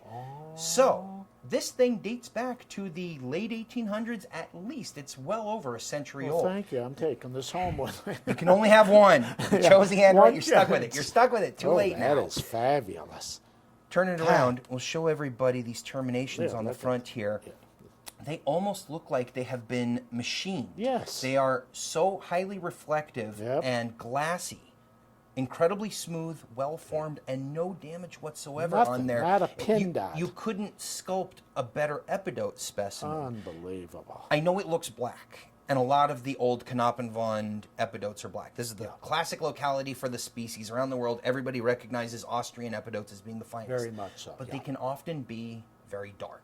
This piece, believe it or not, if you put a strong enough light behind it, because of the pleochroism in epidote, Yes. you have a green and a red color zone that show up simultaneously. One side of the specimen is green, one side of the specimen is red. Never it would be knew that difficult with to this. show on the camera here, Yes. but this glows with color when you backlight Wow. it. It's not black per se. It's black on the outside, Yeah. but through transmitted light, you How get interesting. amazing color in there. How so interesting. I wanted to I'm glad reunite you with your old discovered buddy that, here. Yeah.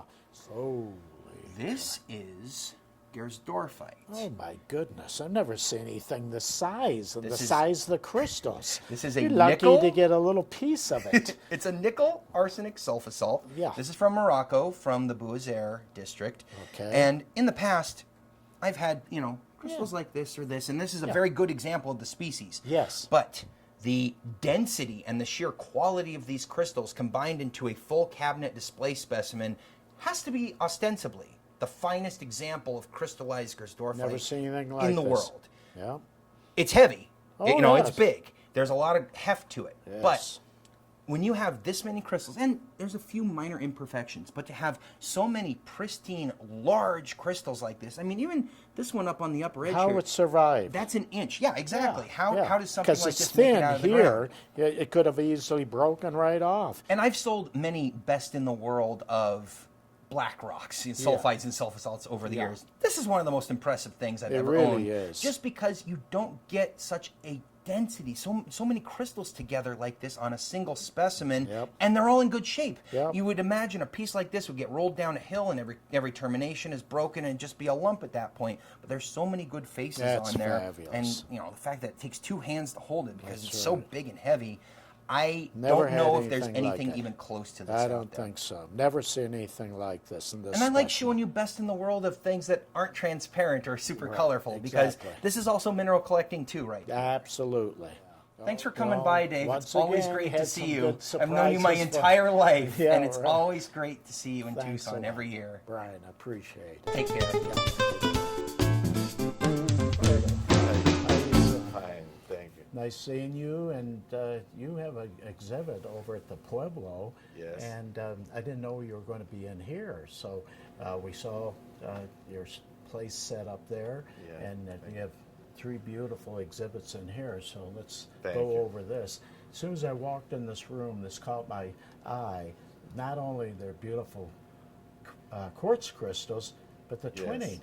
Yeah, Fantastic. Is Where are they coming out of? it's the new production from Nepal. From Nepal? Yes. Okay. Is, And when were these found? Just recently? Yeah, there's one production from work 1 year for just 90 Japan low quartz. And normally the mine is normal quartz, but Japan low is sure is a rare piece. Yes. Look at that thing. Yes. Yeah, that's wonderful.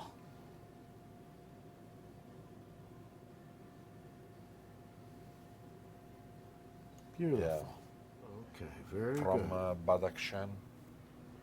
But Jamie quality shining is fantastic Yes. shining. Perfect Beautiful. piece. Boy, they've been getting good Yeah. tourmaline out Very of it. good piece. Even to add a nice topaz to it. Yeah. Quartz over here. Yeah. Same pocket, but tourmaline, quartz, and topaz, big topaz. Very good. Yeah, look at that. With albite is a Yeah, combination piece, beautiful. very, very good. And different piece from Italy. That one is very rare piece. Old piece and rare. Now, From marble, yeah, Carrara, but the sulfur is big, and the combination piece with the gypsum, small quartz, and sulfur from Carrara marble. Yeah, this is a possibly, gorgeous thing. Yeah, quality is Intense canary yellow and Yeah. gemmy. yes. That's really wonderful. Yes. Wonderful. Thank you very much. Appreciate Thank you. it. Thank Thanks a lot. Nice. How you doing? Nice seeing you. Haven't seen you for a while. Been a couple of years. Yeah, it is. You have some wonderful things in this room. Thanks, we've been Took working a at real it. quick walk here, and we got to film some of this. So we'll start here. And when was this approximately found? Boy, probably 30 years ago would be my guess. Because you just don't see it anymore. And these blades are pretty wide too. Well, it's a lovely piece. Nice for Colorado, not quite like Butte, Montana. Yeah, that's true. This gold, I want to see that gold out because I'll tell a little story about that. Yeah, this is a fantastic piece. Oh, It's got great leaves. And if you look at the top, look at the size of the cubes up there, which cubic gold is you see that. about the rarest form, and those are it's gigantic. beautiful.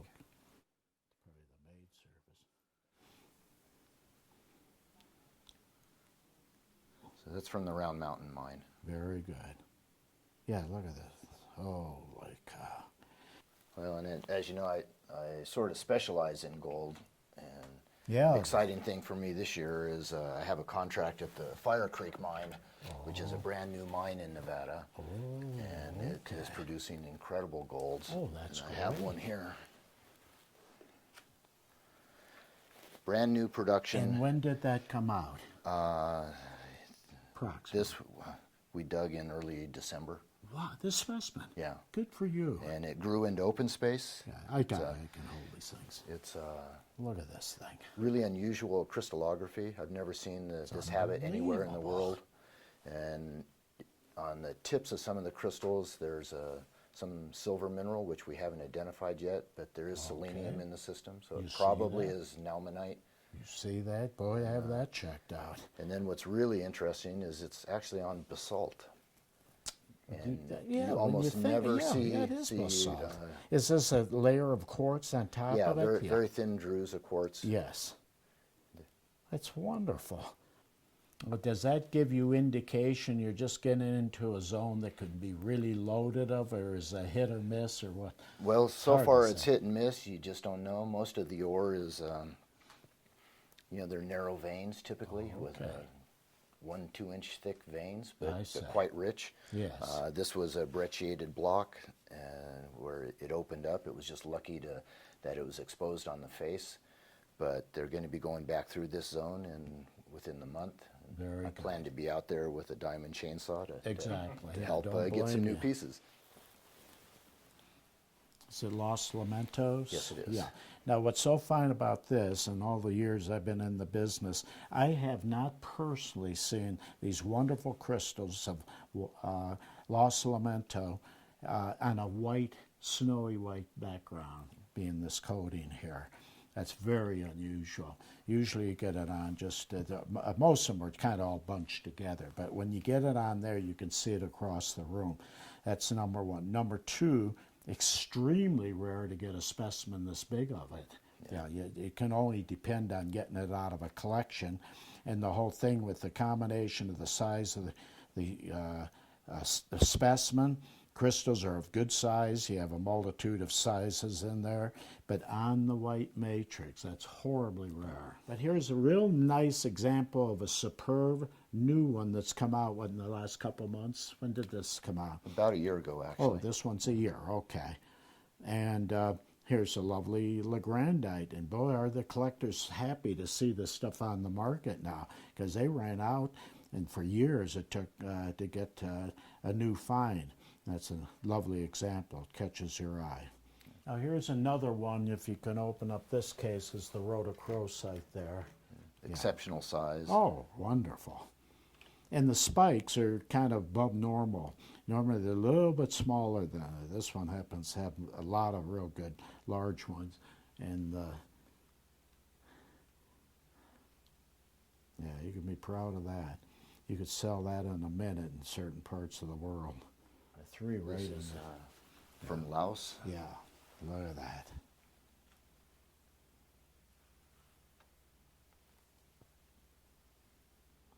This one is also from the Sipon mine in Laos. Okay. Beautiful. Now, Color is slightly different than the Milpias. Yes, yeah. Often with a better luster, but the crystal size is typically a little bit smaller. Yeah. Look at that thing.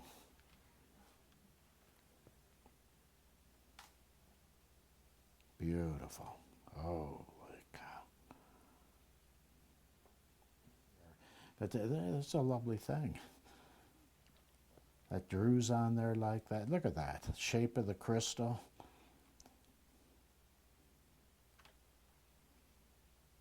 Look at these crystal faces. Look at that. That is so neat.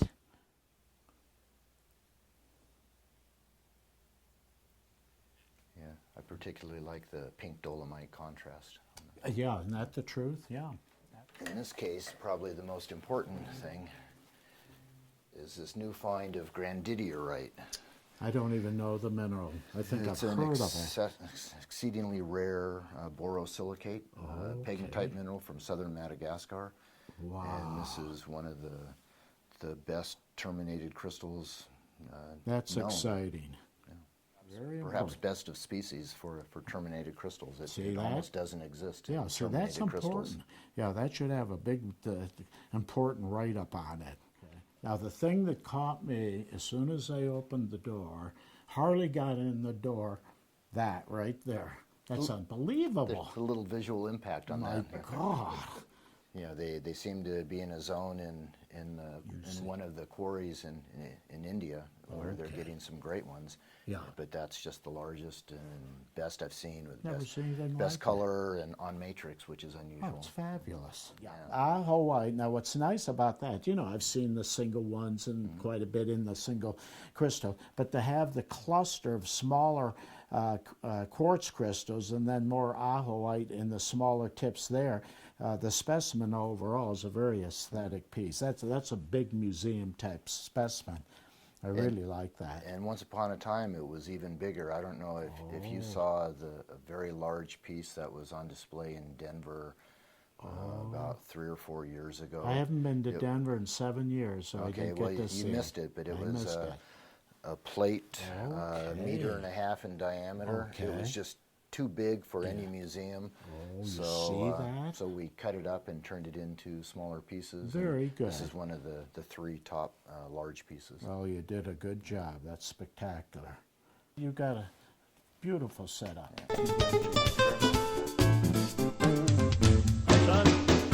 Hey, Dad. Always great to see you. My son, Evan Jones.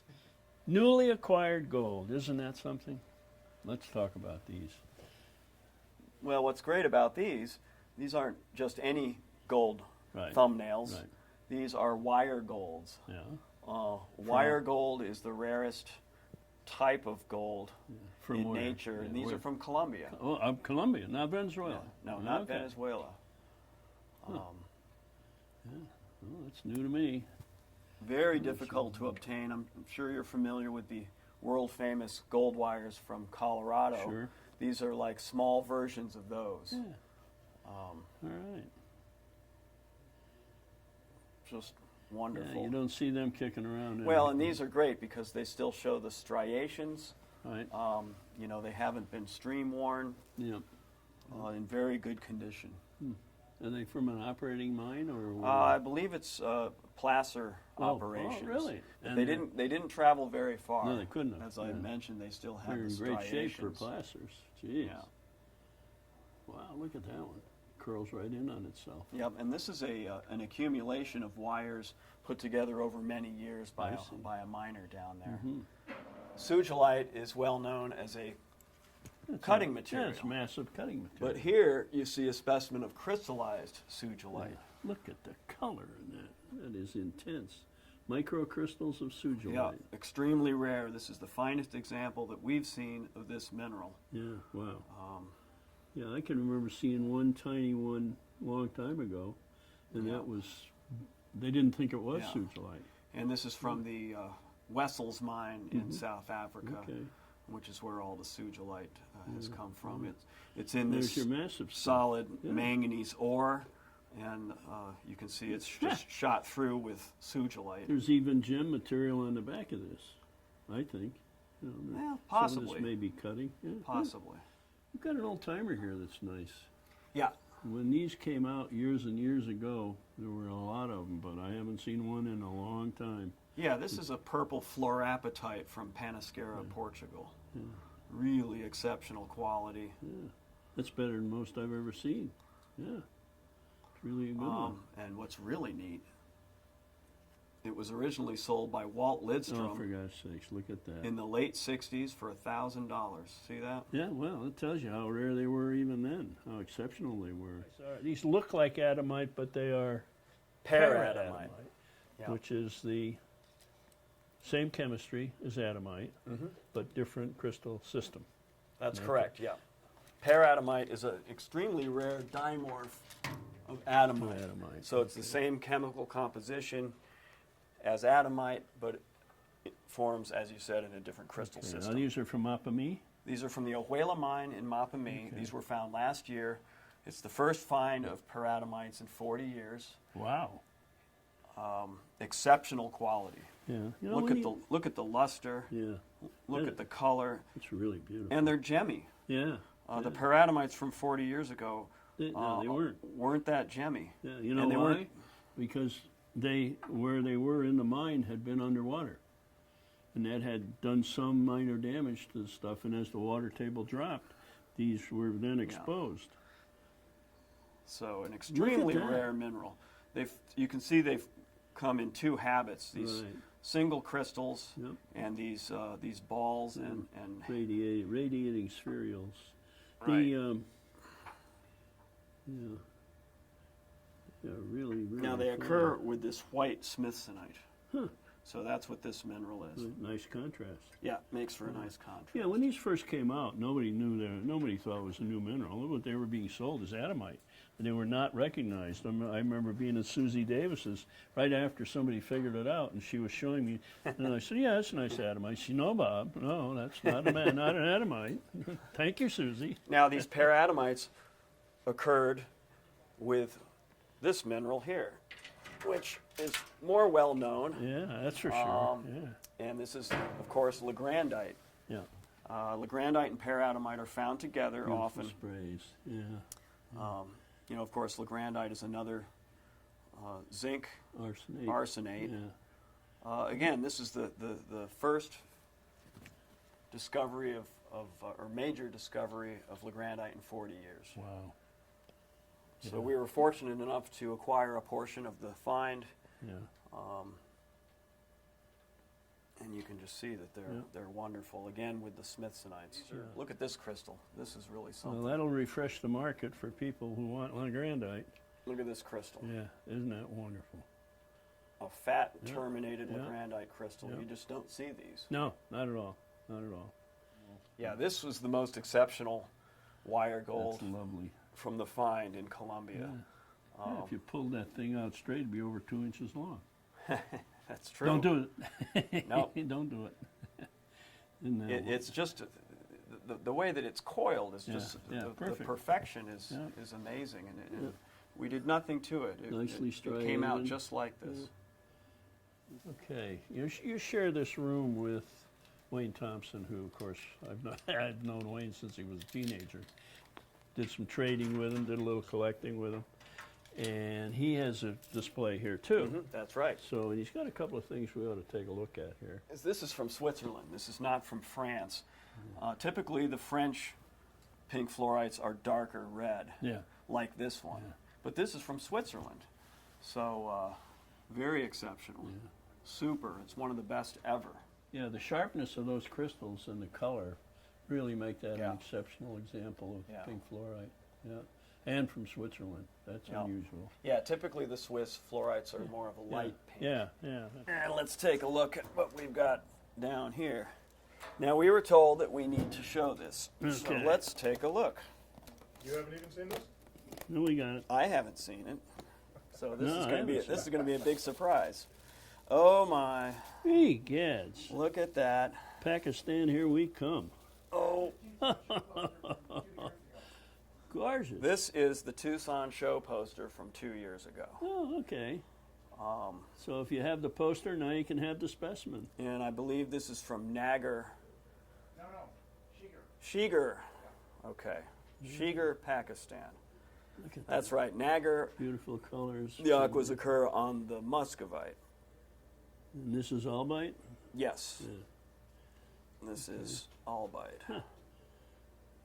Wow. It's like you got some loose crystals and built your own. What a fantastic spray. No, it looks like Perfect like aesthetics. It looks like a city skyline right there. It's wonderful. It kind of does. Superb crystallization. Wow, what a treat to see this. Yeah. Well, great, Ev. Thanks very much for showing me all this stuff. You're welcome. I'll see you for dinner tonight. Okay. See you then. You take care.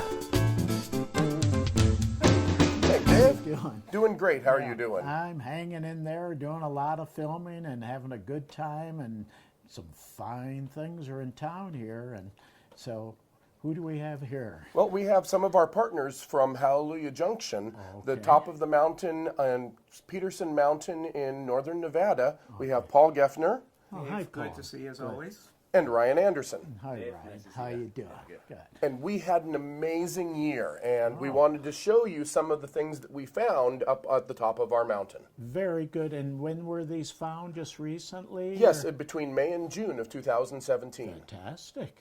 Wow. A scepter like this. This is unbelievable. Isn't that a wonderful item? I've never seen such a large crystal on the one coming down like this. And it's such a thin scepter, too. That's what I say, yeah. It's unbelievable. That's very unusual. And it's just a full 360-degree piece. Sure is.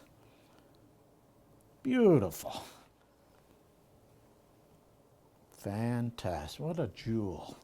Just a Do you know what I beautiful like gem head. about this? It has a little more lucidity, transparency. A lot of them are very dark, and this is gemmy. Yes, that's very very much so. fine. That's what I love about it. Besides being a scepter, it's yeah. There we go. It's very gemmy. And see, this one is kind of opaque-ish or translucent, but when you get the gem scepter like this, it's actually very scary. At least I haven't seen many of this type. And it has all three colors in it, amethyst, Exactly. citrine, and smoky. Exactly. Oh, that's lovely. Oh, and that's the amethyst with the smoke. Isn't that a beautiful thing? I can't believe this area. I've seen little collection here, little collection there. This is a fabulous location. It gets better the deeper we go, and we have probably 2,000 feet of mountain we could work through. He will be old before this mountain is exhausted. That is incredible. Yes, there are two major claims at the top of the mountain. And we work the northern claim, and then Ryan works with a group of people on the southern claim.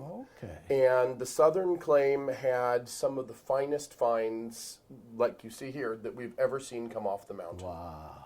If that is magnificent.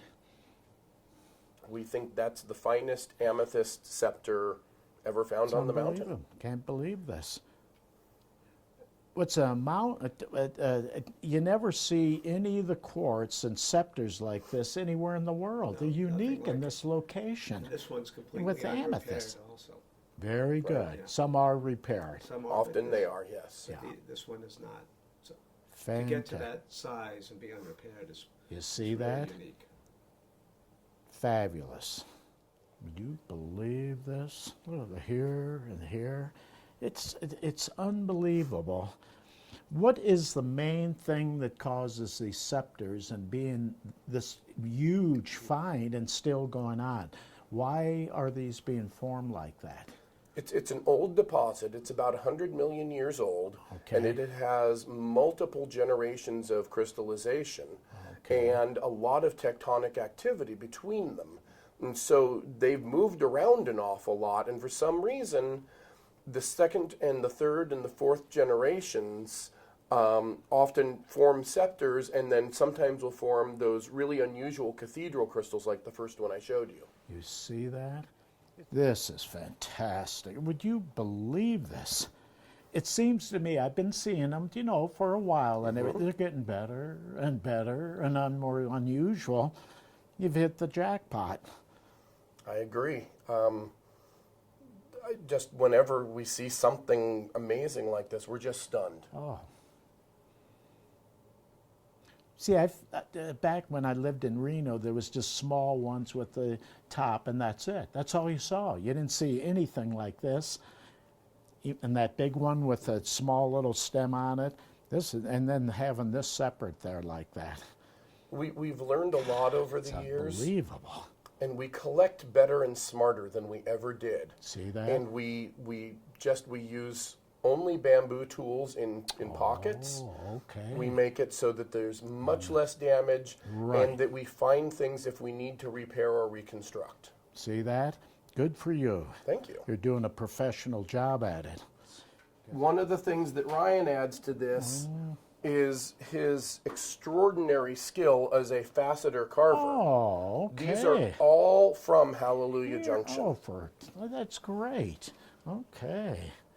You know, that's very, very beautiful what you've done there, because it isn't only faceted, then it's carved in the back of it. Exactly. Yeah, and what I like about that, it shoots like that, comes out, It jumps does. at you. The patterns from any angle. I see it that? at an angle, That's and right. it's Yeah, right from extraordinary. here, it's like a tunnel in there. Look at that. Very different. Just a beautiful mosaic Oh, of geometric forms. Absolutely. And you can just see right into that. Mm-hmm. This is, I believe, the largest bicolor in ametrine faceted from Hallelujah. Okay. Smoky and amethyst. Yep. Holy cow. 157 carats. Yeah, it is deep. Holy cow, that is really something.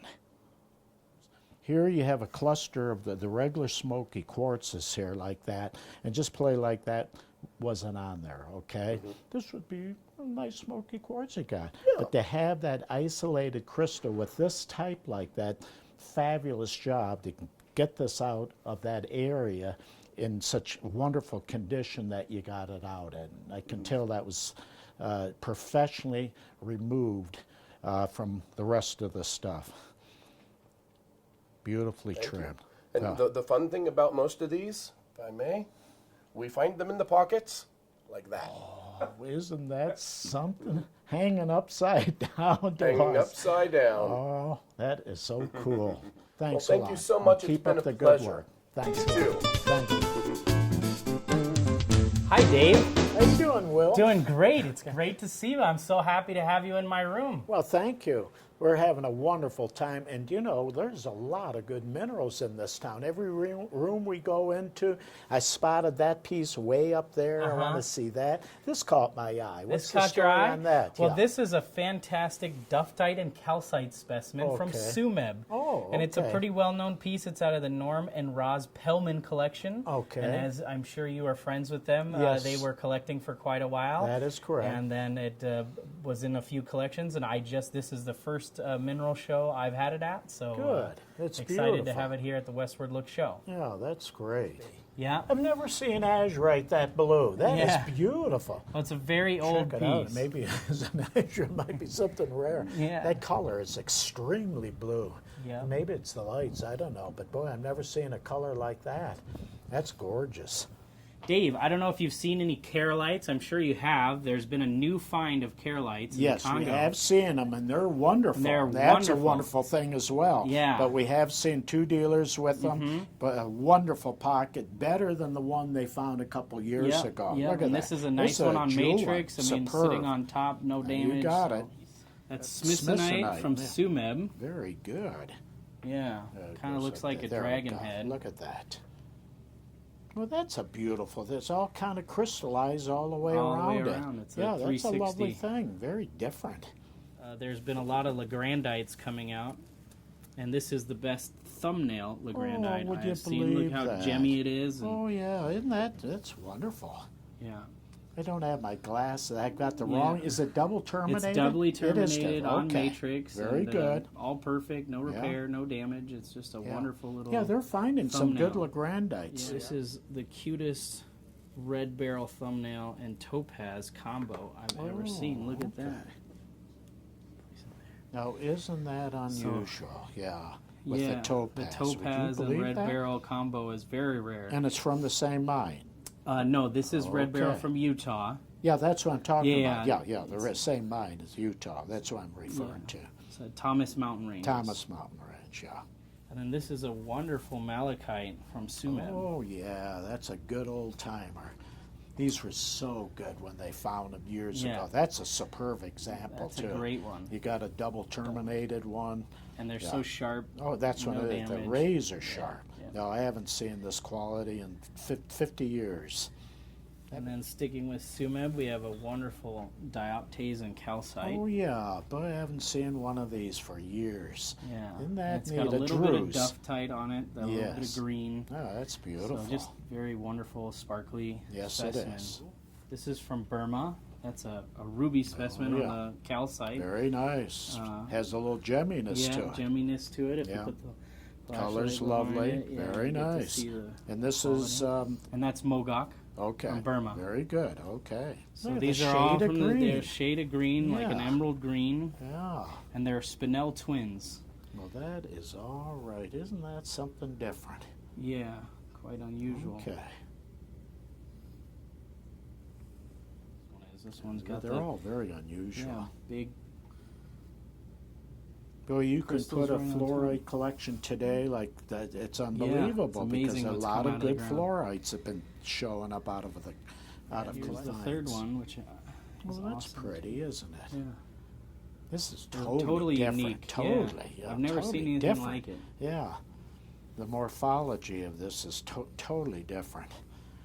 This is from China. Oh, okay.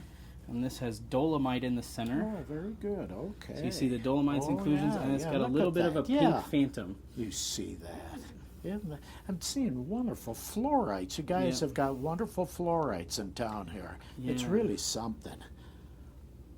No wonder people, collectors fluorites. collect fluorite, Yeah. just fluorite collectors. So many colors and so many Oh, locations you and name it. uniqueness and twinning and That's- everything. You got it. And then to continue, this is from Namibia. Unusual fluorite again. There's Spinel Isn't twin it going up it. unbelievable? Isn't that Oh, is that an odd oddity? Total oddity. Yes. Isn't that? Amazing what comes out of the Yeah, isn't that the truth? Namibian Irango Mountains. This is a wonderful Oh, isn't scepter on this matrix. Nice? On matrix. I Yeah. love that. No That's repair. Absolutely. Is that from Nevada? No, California? no, that's from Namibia. Oh, okay, Yeah, very yeah, good. that's from Because Namibia. so many of these just smoky quartz. Mhm. Because I was going to say, if this Yeah. was there, because this is Ooh. amethyst, Yeah, amethyst. that'd really be something. How about a small Oh, topaz? Topaz, isn't that a lovely thing? Holy cow, boy, weighs a ton, topaz. It's my birthstone. This is from November. Burma, from Sakanji. Oh, very good. Okay. Isn't that Orange quartz, wonderful Did thing. you ever see Like a anything nest. like that? Handle that with care. Yeah. Now, why is that orange in there? What is that? Why it's orange? I think it's just an inclusion, Dave. I'm not really Yeah. sure what causes Boy. the orange. Probably Yeah. something like hematite, or That just is a very wonderful spray strange. of it. I would take a piece of this and have it tested. Maybe it's Yeah. a new mineral in there. And here's an old classic Himalaya, but Oh, look at the size of those crystals. that's one of the See, finer to get things these I brought. large from the Himalaya mine, so I mean that big find when they Yeah. hit the big ones. This is Brazilian Okay. matrix tourmaline Very nice. gem on the quartz. Very good. Double terminated quartz too. Yeah, Yeah. very nice. Yeah. Or Just a little- is it? Yeah, I think it grew Well, against it grew something. against something, Yeah, that's and, what it but is. the terminations on that Very side are much so. very nice, and then Very the much gem so. part is great. Right. Look at this little guy. That Yeah. crystal. Look at the habit of Right. that thing. Isn't that weird? Yeah. Congratulations. Thanks so much. Thanks a lot, Will. See you soon. Yeah.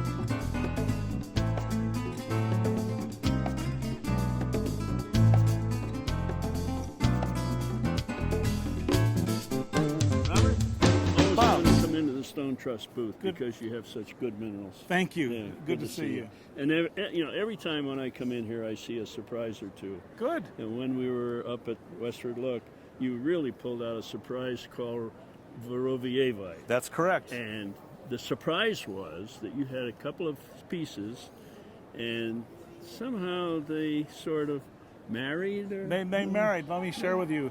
It's a new find of Rovievite, which Okay. most people have already heard, and there were 14 pieces that we acquired. No, And- I understand that's not an accepted name yet, but that's kind of going to be accepted, maybe. It is not an accepted name yet, but there is research going on about Okay. this particular Okay. material. let me share with you what happened. Of course, we like to have great pictures taken of all of our pieces. Sure. And Tom Spann was involved in taking the pictures of Good these man. individual pieces. Good man. And what happened was we had a couple of pieces that had tourmaline on them. And Okay. our good friend Tim Doris, who is here with us today to show us how this works, with his eagle eye looked down and his irresistible desire to try to fit things together. Yeah, he's done that before with Amazonite, hasn't he? Yeah, I think he's done a few pieces of Amazonite. Yeah, he can probably see things from a long distance. And he looked down and he tried to do a couple of things, and I want him to show you what happened. Okay. Tim, hi Tim, good to see you again. Tell me about these. So I was handed these to put away because we share a room with Tom Spann at the Westward Look. And I picked one up and a beautiful piece with the tourmaline. Yeah.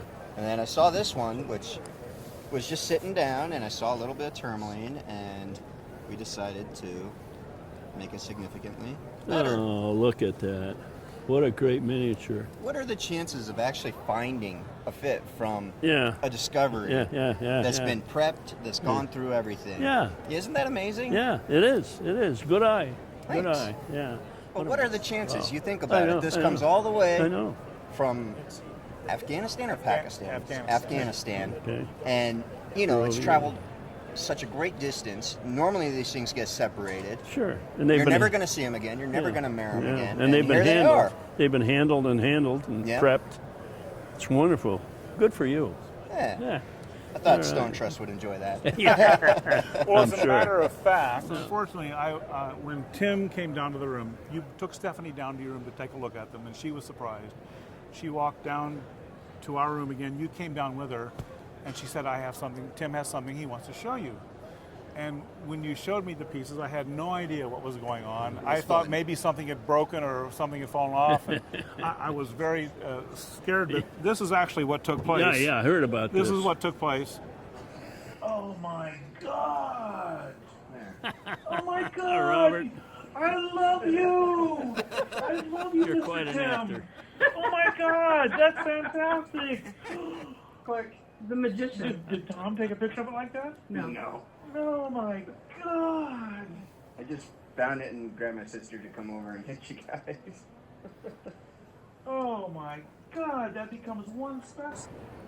And I must tell you, my wife asked me, she says, "Do you know any other words besides 'oh my God'?" And I guess I didn't at that time, but I felt like a kid in the candy store. And Tim, thank you so much for your eagle. I very much appreciate doing that. That was great. It's always fun to see mineral dealers who ought to be jaded about fine minerals. You've done it so much to suddenly show his true colors. True colors, yes. It'll be an embarrassing moment, yes, but it was worth every second. Not Thank embarrassing, you. revealing. Revealing, yes.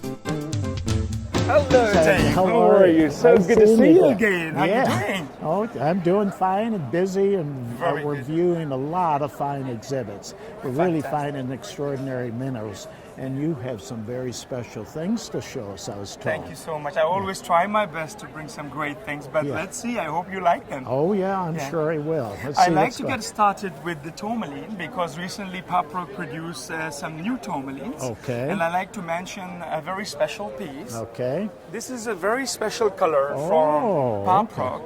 It's called the Pichigram tunnel, which produce very rarely, and after 15 years they produce this year.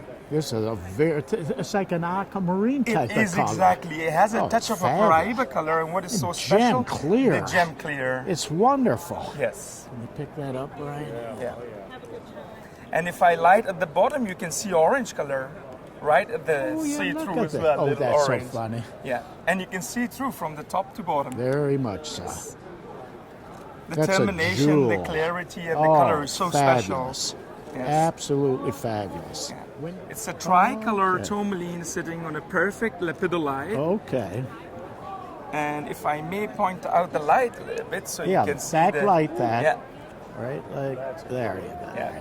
You can see the lavender color on the top, Yes. green in the bottom, and then a pink, green in the middle and pink on the bottom. And I like the fact that it's sitting perfectly on a lepidolite with the little crystals around it. Exactly. But what makes it so special about this piece is the three color saturation. That's right. And it's in a short distance. It is See, indeed. it could have been just green and down here it would be red, but in the short distance to get the three colors with the matrix. Absolutely. Absolutely. I'm glad you superb. mentioned that, Dave, Yes. but this is what is so special about this Yes. piece. I have this beautiful aquamarine. Again, the termination on that is a super fine, sitting perfectly on elbite and muscovite. Okay. But the termination, explain that. It's all Yes. kind of jagged. Yes. And the fact what I like is just doubly terminating, sitting perfectly on muscovite and a little bit of clevelandite as well. Do you know what this tells me? Yes. Okay, this crystal at one time was longer, it broke, and Yes. then it recrystallized at the surface.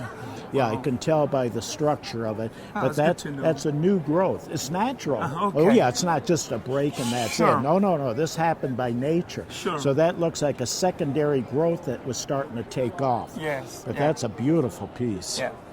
Beautiful I think I like color. the aesthetics on it. Oh, It's very really aesthetic, beautiful. yeah. Has a good color, nice balance. Yes.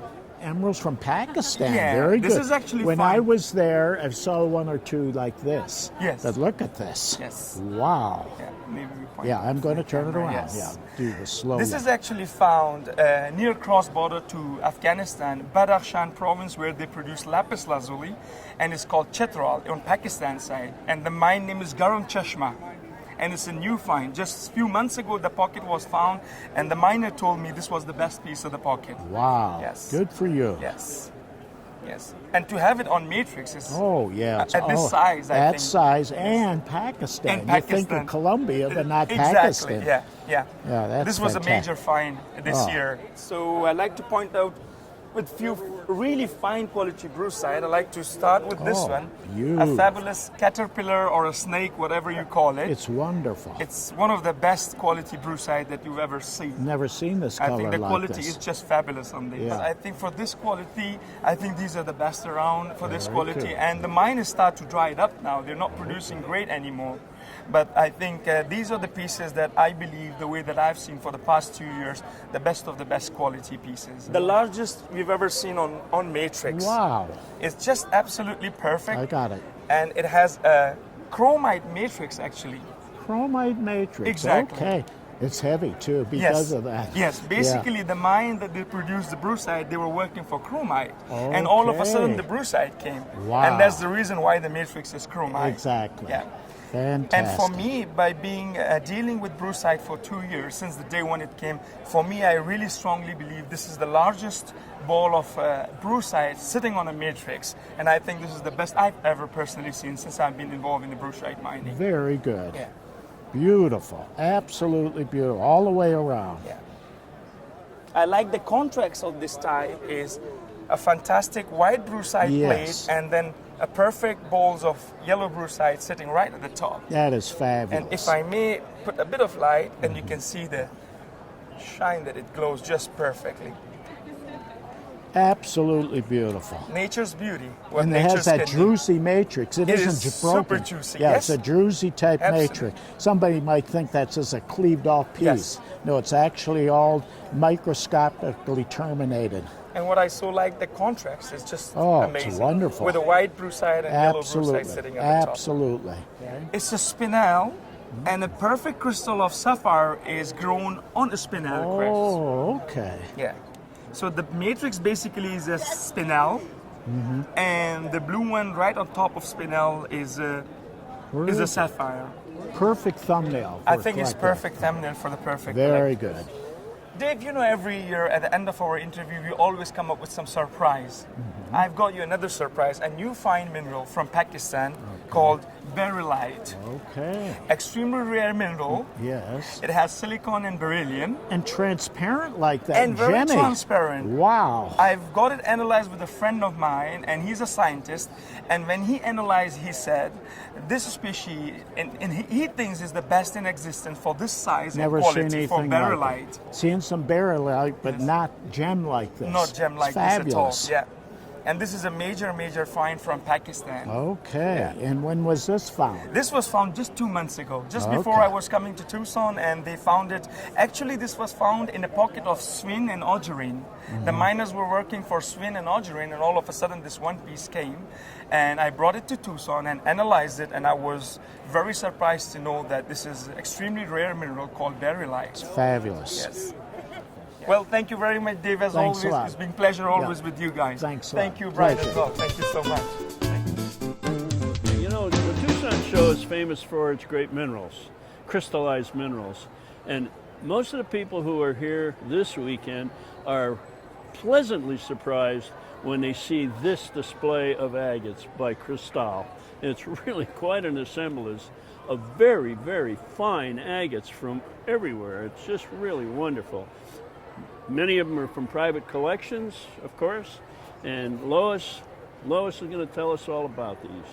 Well, we have never been in the agate business, of course. We are known for crystallized gold. That's right. So Wayne and I went up north to look at a mineral collection, Okay. and the minerals weren't quite up to what we wanted.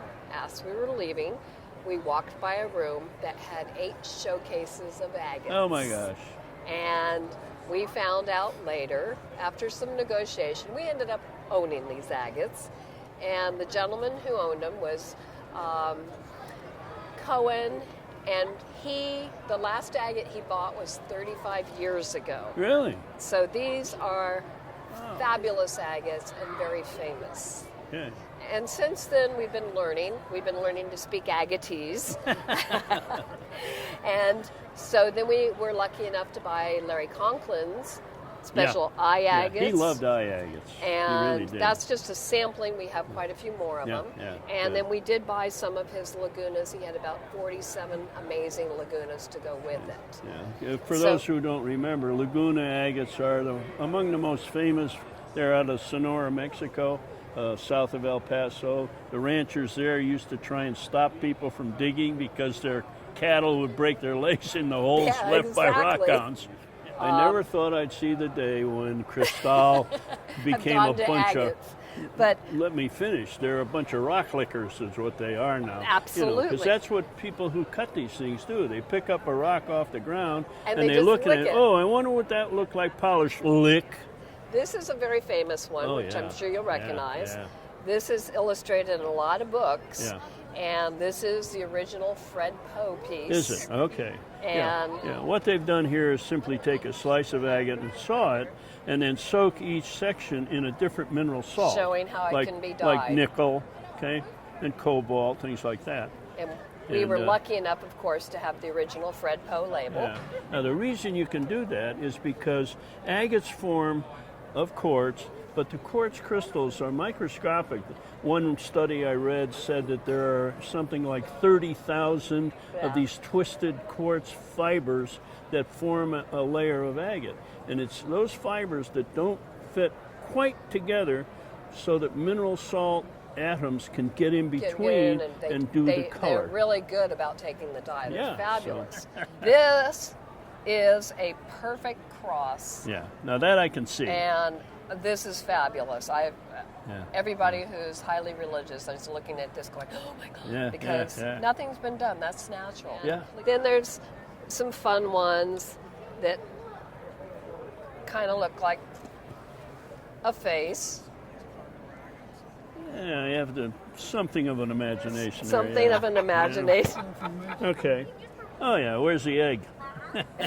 Exactly. There's the chicken. Where's the egg? Yeah, he's even got his legs. Exactly. See, you're catching it on. Yeah. This is a Luna. Oops, sorry. Yeah, the purple color is one of the rarer colors in agate. Tough to find. Again, you're wearing this wonderful shirt, and yeah, there we are. That's right. There we go. Yeah. That amazing color. That ought to be your logo.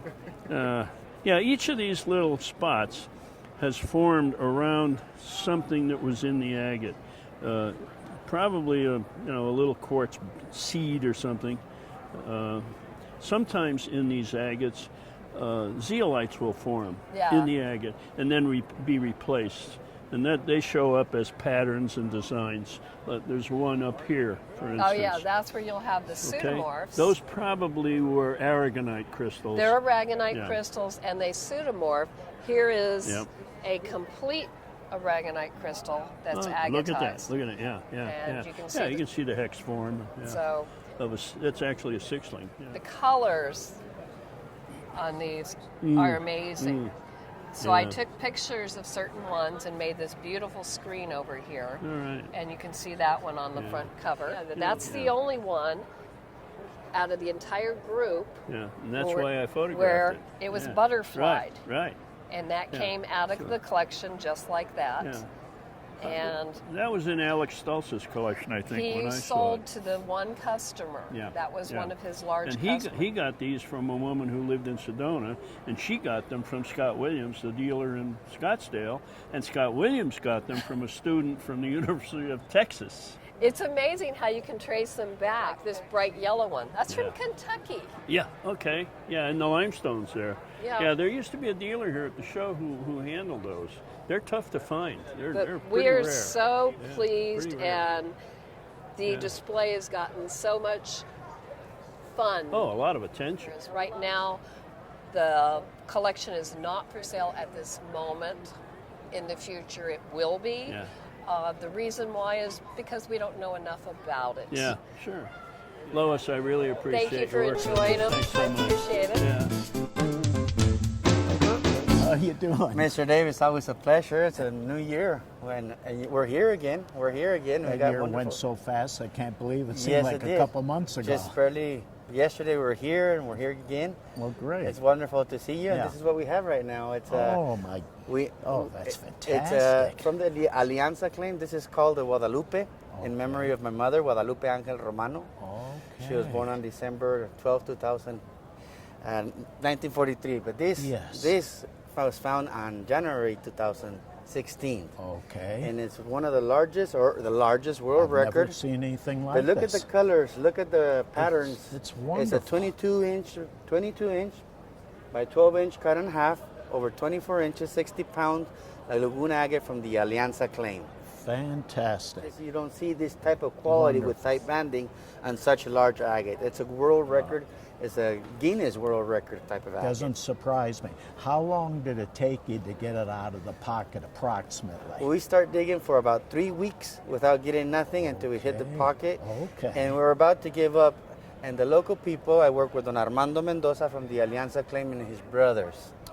They're the owners of the Alianza Claim. Also, I got a team. I want to say thank you to all everybody that helped out.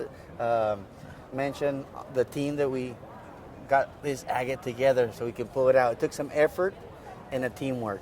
Fantastic. Yes, yes. It looks like a wonderful butterfly. Yeah. And it's right. Anybody that sees it sees a big butterfly. That's why That's we call right. it the Monarch Queen of Mexico. Very good. Well, But about to reach. congratulations. Thank you so much. Boy. Appreciate it. I just stopped in my tracks here and spotted this magnificent case of minerals here. It caught my eye instantly. I believe this is the best case selected for the Desautel's trophy. The ribbon is right in there. And then they got the best of show, and he's got a blue. He's got 3 awards here, and the one that one of the specimen that catches my eye is this Amazonite with smoky quartz. That is nothing less than spectacular. It's one of the best I've ever seen. There is some of this coming out, but this one here is really an unbelievable specimen. And then you have this tourmaline, gem clear, deep rupelite color with albite. It's a very unusual one. Fine Legrandite. I have found new Legrandite, and this is probably one of the new ones. Very colorful, beautiful big spray with matrix. You can see this across the room. In fact, it's one that actually caught my eye in that Amazonite. And he's got beautiful tourmalines, aquamarines, apophyllite. Just a beautiful balance of different minerals in this case. As we said before, the theme of the Tucson Gem and Mineral Show this year in 2018 is crystals and crystal forms. And a case like this put in by Jim and Gail Spann is a tremendous example of that very theme. You'll see all sorts of crystal forms in here, some of them in very, very fine, valuable shape and specimens.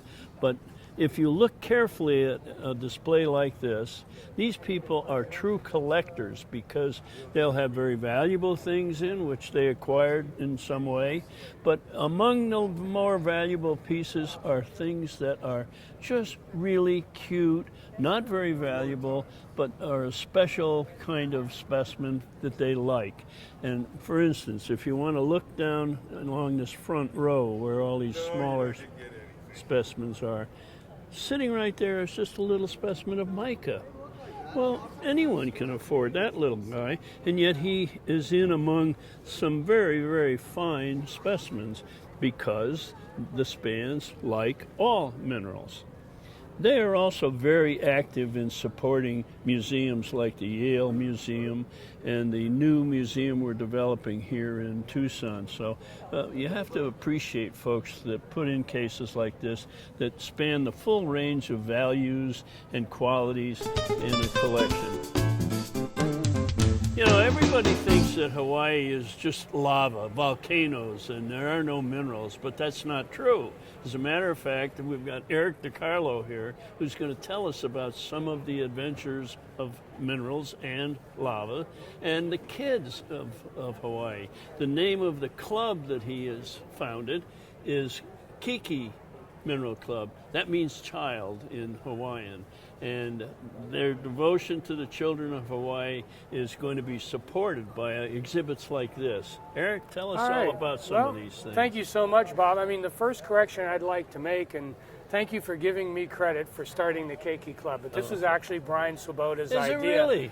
It was largely in response to my having dragged him to the normal Rock and Mineral Society Club meetings, where he kindly made presentations, and we tried to get the club to meet the need for the kids in Hawaii. There apparently are so many kids that are interested in rocks and minerals, but they don't have an organization that supports them.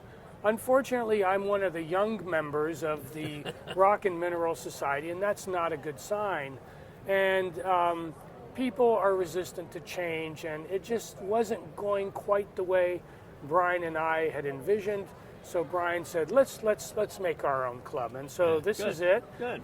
It's a nascent club, but I think it's going to really serve the kids well. I understand it's affiliated with the Scouts now? That is correct. So that is one of the things that we've done, is because there are opportunities for Scouts to earn merit badges and learn more about geology and rocks and minerals. So that's a really good tie-in, and it brings a lot of resources to bear on this new club. And the purpose of this exhibit has been it's in effect a traveling exhibit. You had this in France? Correct. This a portion of this exhibit was at Sainte-Marie-aux-Mines in 2017. The theme there that year was volcanic minerals. Okay. And so only a subset, because we have a few karst minerals here and some evaporites. So only the true volcanic minerals were exhibited at that, and we expanded for this particular show to bring in some of the other neat things that we found in Hawaii. To disprove the idea that there are no minerals in Hawaii, if you take a look here, you've got sulfur, of course. And it was back in the early 1800s that Benjamin Silliman from Yale was in Hawaii, and he brought back a big specimen of Hawaiian sulfur, and it just blew everybody away at Yale because they believed there were no minerals on Hawaii. There's augite here in the foreground. There's even quartz. Who ever heard of quartz in lava? But it's there. Eric, tell us about that quartz. Well, the quartz in Hawaii, there's actually two places where it forms. One of them is in the hydrothermal veins in the volcanic pipes of the different islands, and their circulation of hot fluid through the existing volcanic edifice, of course, dissolves a lot of silica. The basalt is fairly soluble with respect to silica. And then as those solutions are transported through fractures and cool, you precipitate out quartz. So the quartz here is not a primary mineral, it's a secondary. It is a secondary That's mineral. unusual. That's correct. And it's the same thing with the zeolites. We have a Okay. lot of zeolite cavities, and you know, they don't form as the magma, which becomes lava, cools. Right. Those form after the fact through dissolution and reprecipitation processes as well. You've heard the term volcanic bomb. Well, in the second case over here, there is a volcanic bomb, but it's a little unusual. When that one hit the ground, it must have hit it at an angle because it was still partially molten, and when it hit, it flipped and folded over on itself. That's really unusual. Correct. So with the bombs, you actually have two types. What we call the ribbon bomb is when ejecta goes up and then it doesn't spin in the air, but it just comes right back down and it lands on an edge. And then the top of it, which is still very malleable, folds over it. And that's why it actually looks like a mouth, you know, with two big lips on it. The other kind of volcanic bombs we have are what we call the spindle bombs. And those typically, they go up and they spin in the air and then they land. So one side will be smoother, and then the side that lands on the ground, of course, will have the form of whatever it landed on. This one is particularly unusual in that it has a dunite inside it. So it's a xenolith that was ripped up from the deep layers of the volcano where olivine had precipitated first. They get ripped up, they get carried by the magma, and then when they are ejected, then the lava, because once it's out of the earth, it's called lava. It basically enrobes it, shall we say, and then it cools and it just encloses these. They're wonderful to find. We have a couple little ones in the other case as well. This is one of these dunites as well. This is from Hualalai on the Big Island of Hawaii. There's a flow there that is really loaded with them because there's a pipe that just brought them up, I would say by the tons most likely. Can I ask you about the carving? That intrigues me. You may. That's actually a very modern piece. It's just a local guy who was being artistic. He got some basalt from the Hawaii Basalt Quarry and just basically put it in the form of a tiki face. These are fairly traditional Hawaiian how shall we say, images, but that's not modern at all. I inherited that from a colleague who retired and said, here, Eric, I think you should have this. I have to ask you this question. You brought all this from Hawaii. Yes. Do you have any fear that Pele will get her revenge? Well, if we can go back to this case right here, and you look at that picture of the eruption, this is actually on the southeast side of the Big Island where there are flows that go directly into the ocean from a cliff. Spectacular. And if you look carefully, you can see that Pele is actually in that image. You can see her silhouette. She's watching over us. These photos taken by Kimberly Jeffries are just absolutely amazing photographs. She's very, very skillful. She's taken a number of these. They're all very beautiful, and we're very grateful to have them gracing our exhibit as well. All of these rocks, of course, Pele's watching over them for us, and we're taking them all back to Hawaii where they belong. No revenge. And we're actually going to be showing this exhibit at a Boy Scout event, the Makahiki, which is a Hawaiian word again. It's a gathering, a large gathering of scouts that'll be taking place in a few months in Honolulu. Great. Well, Eric, thank you so much for explaining all this. I am now thoroughly convinced that Pele's a good guy, and that... Well, she's a lady. True.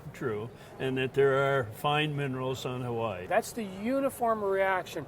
I didn't think there was anything in Hawaii, and so it's been really good. It's been quite similar here. We've also had some very good feedback and encouragement from a few academic volcanologists associated with the University of Arizona and the museums who actually want to see if we're willing to let them show some of our pieces and some displays that they're going to be mounting. Well, that's one of the beautiful things about our hobby and our science. Everybody helps each other. That's every correct. other. Well, and it's the same thing with this article, the mineral localities in Hawaii. A few years ago, following up on the series in Rocks and Minerals, Hawaii didn't have a representation. And so we were asked if we would be willing to put an article together. And it took me about 2 years to get my act together, but we finally did it. And I'm absolutely humbled again. This paper was selected as the best paper in rocks and minerals for 2017. Wonderful. Again, totally humbled and thrilled and so grateful for the opportunity we have. Well deserved. Well deserved. Thank you very much, Bob. It was excellent. Really appreciate it. You know, there's a saying among mineral collectors that black and white rocks don't get respect. Everybody likes colorful things, but this case is a great example of mostly black rocks that really deserve everyone's respect. These are all from the mines of Freiberg in Germany, and those mines were some of the earliest important mines that ever developed. There's a legend that the first silver deposit in Freiberg area was discovered by a horse. You know, his rider got off to go into the bushes, and the horse was pawing the ground and uncovered a vein of silver. I don't know if that's true, but look at the result if it is true. The varieties of silver species here just about hit every full range. They're just wonderful.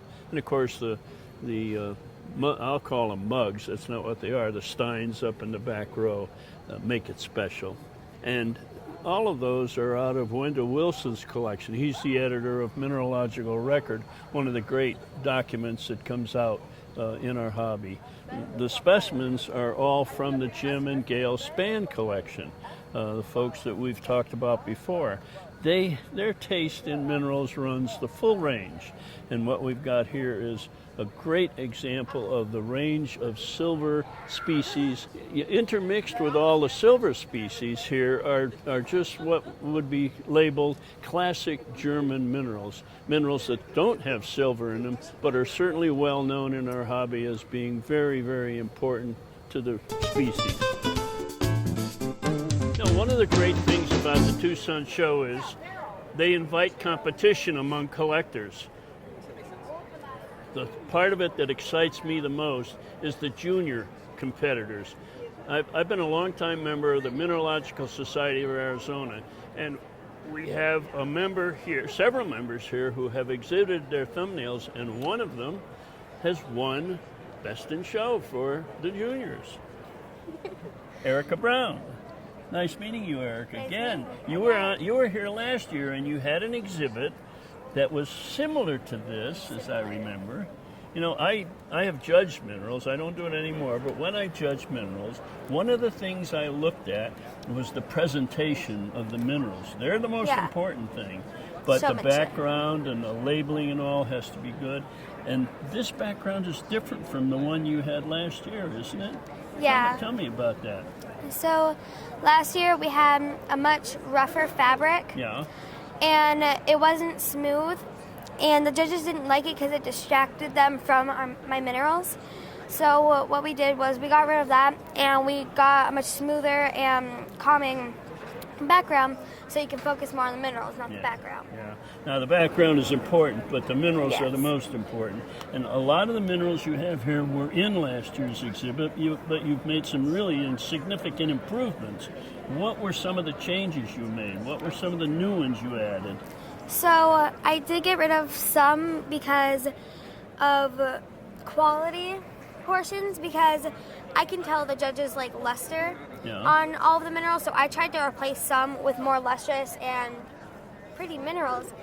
And a couple of mine, they didn't really like them, they got low scores, so I replaced them.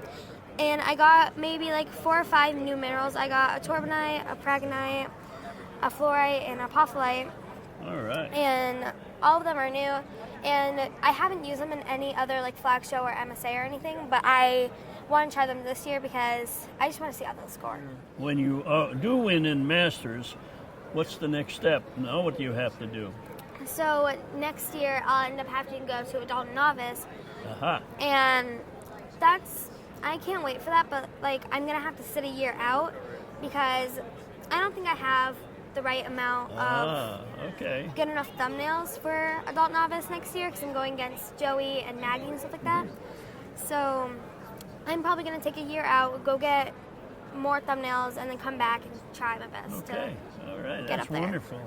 You know, last year you talked about making wolfenite the official mineral of the state of Arizona. Yeah. What's happened since then? So ever since then, like I said in the video, it was about a week or 2 weeks from the final meeting, and in the legislature. Yeah. And wolfenite did become the state mineral. Chris Whitney Smith here brought a picture of the juniors from our club who were at the legislature working on this project. Yeah, it was really terrific. Another life member of the Mineralogical Society of Arizona is Dr. Alex Schaus, and he's also a research associate at the University of Arizona. He realized that Arizona didn't have a state mineral, so he started working with his legislator to see if we could do something about that. And why not wolfenite? Arizona is really renowned across the world for having some of the finest wolfenite.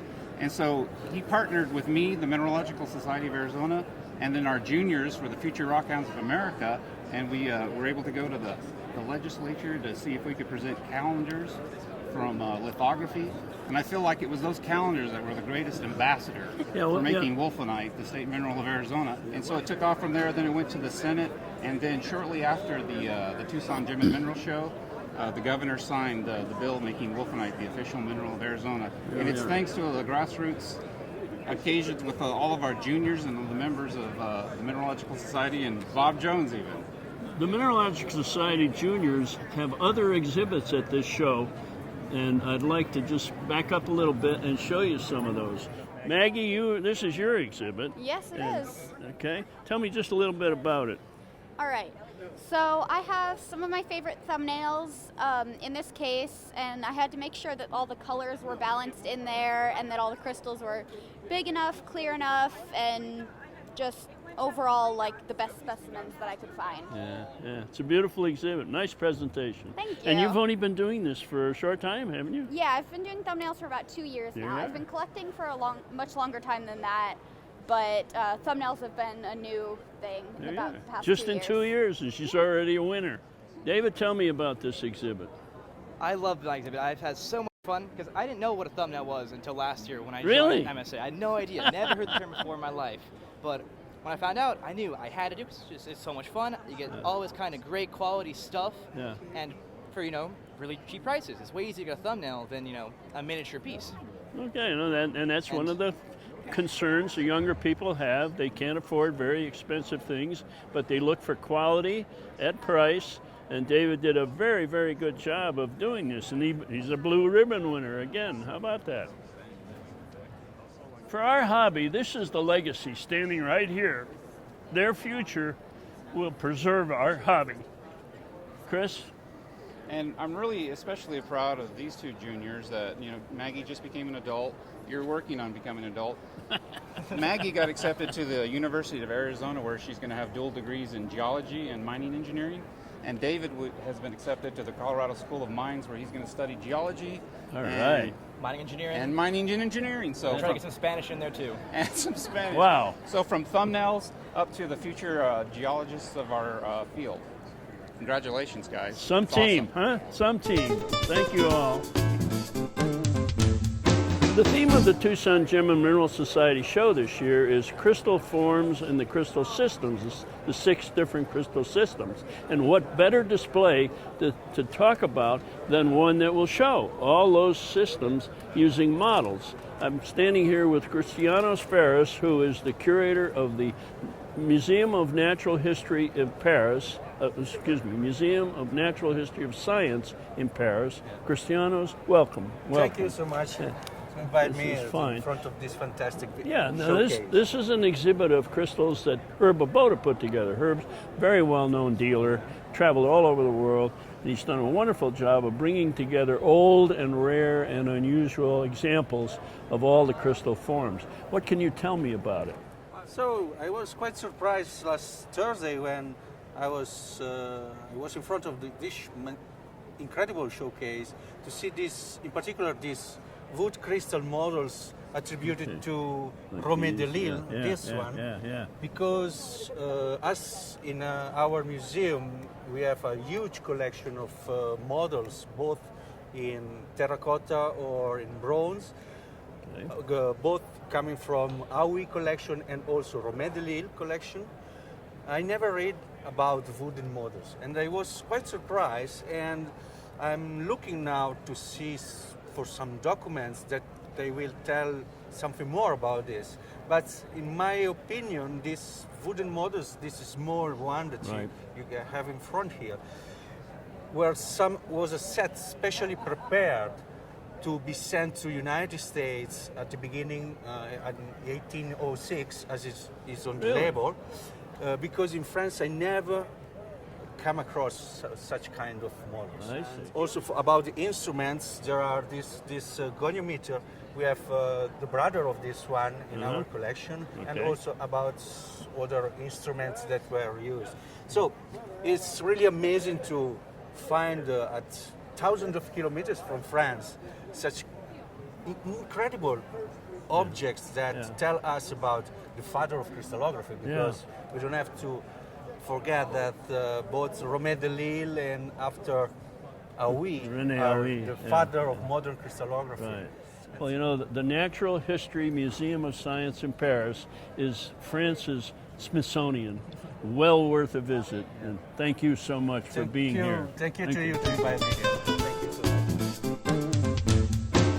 Well, Dave. how you doing? I'm doing well. Saw you the other day. I didn't know you were going to be an exhibitor here at the show. And I was walking by and I saw this magnificent case of thumbnails. So this is your collection here. Part of it, yes. Yeah, fantastic.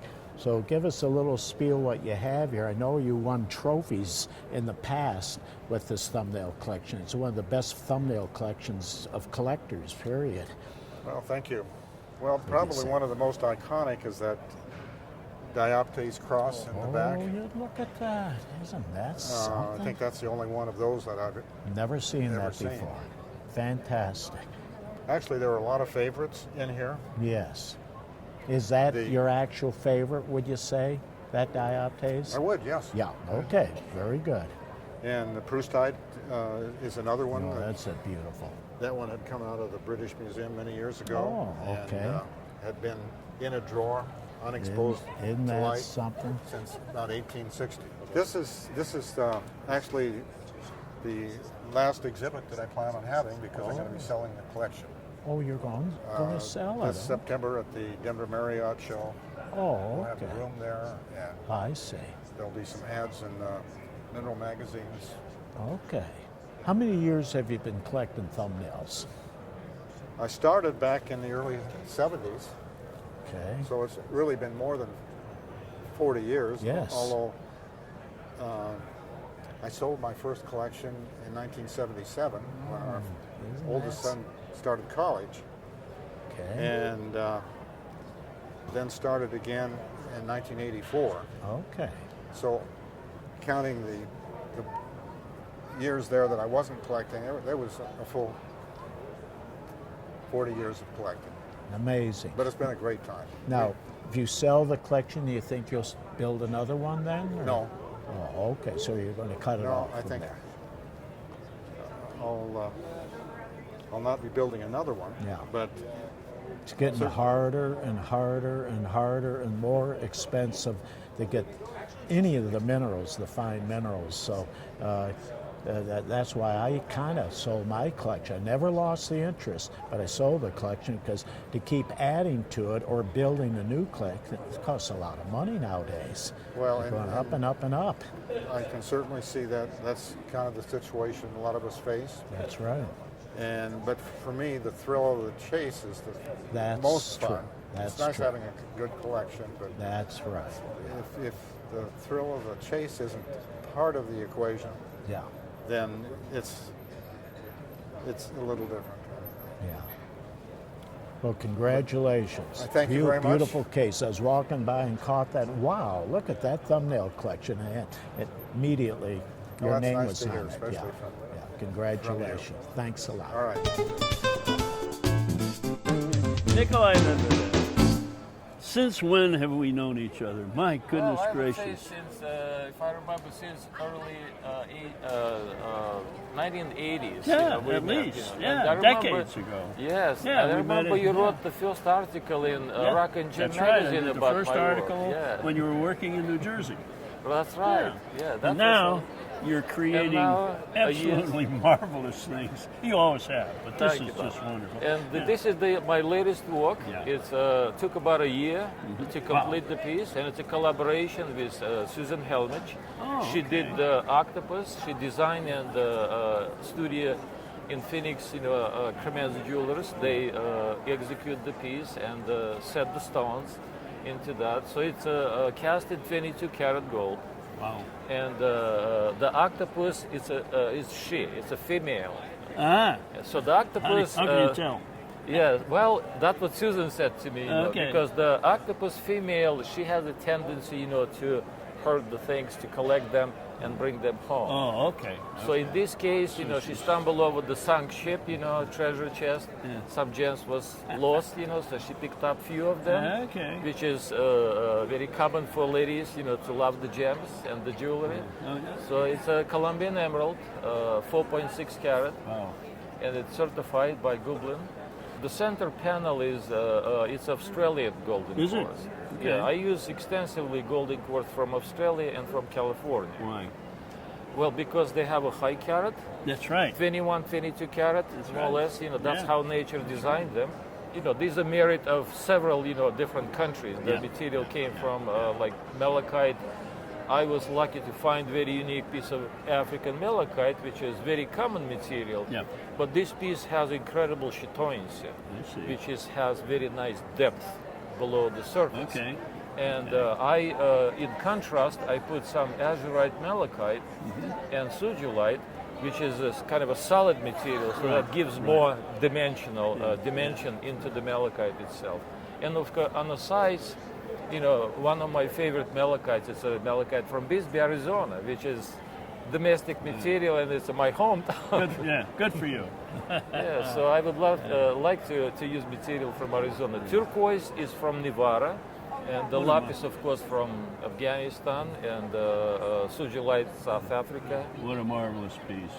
You always come up with great ideas, and you're a top-notch artist. You really are, Nikolai. Thank you, Bob. I really appreciate knowing you. Thank you so much for explaining. Thank you for your It's a great help story. and for your story that you wrote, like decades ago. Yeah, well, Yes. I was it's still proud, alive. proud to bring you to life to everybody. I appreciate Thank it, you. Bob. Thank you.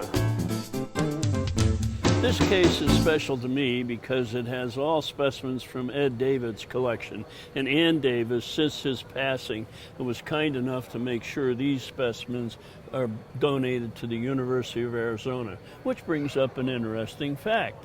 The University of Arizona is developing a new museum here in downtown Tucson, and it is going to be something else. There's a lot of literature out on it now, and everybody watching this should avail themselves of that information. It's very good. Ed was a personal friend who happened to live next door to Malcolm Forbes. And one year when I was involved with the show, I simply said to Ed, how about getting your neighbor to send us one of those Fabergé eggs that we can have on display?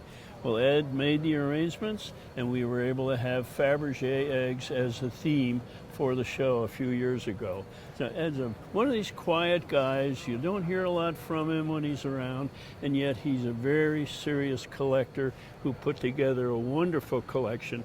And thank goodness it's going to be on display in the new museum.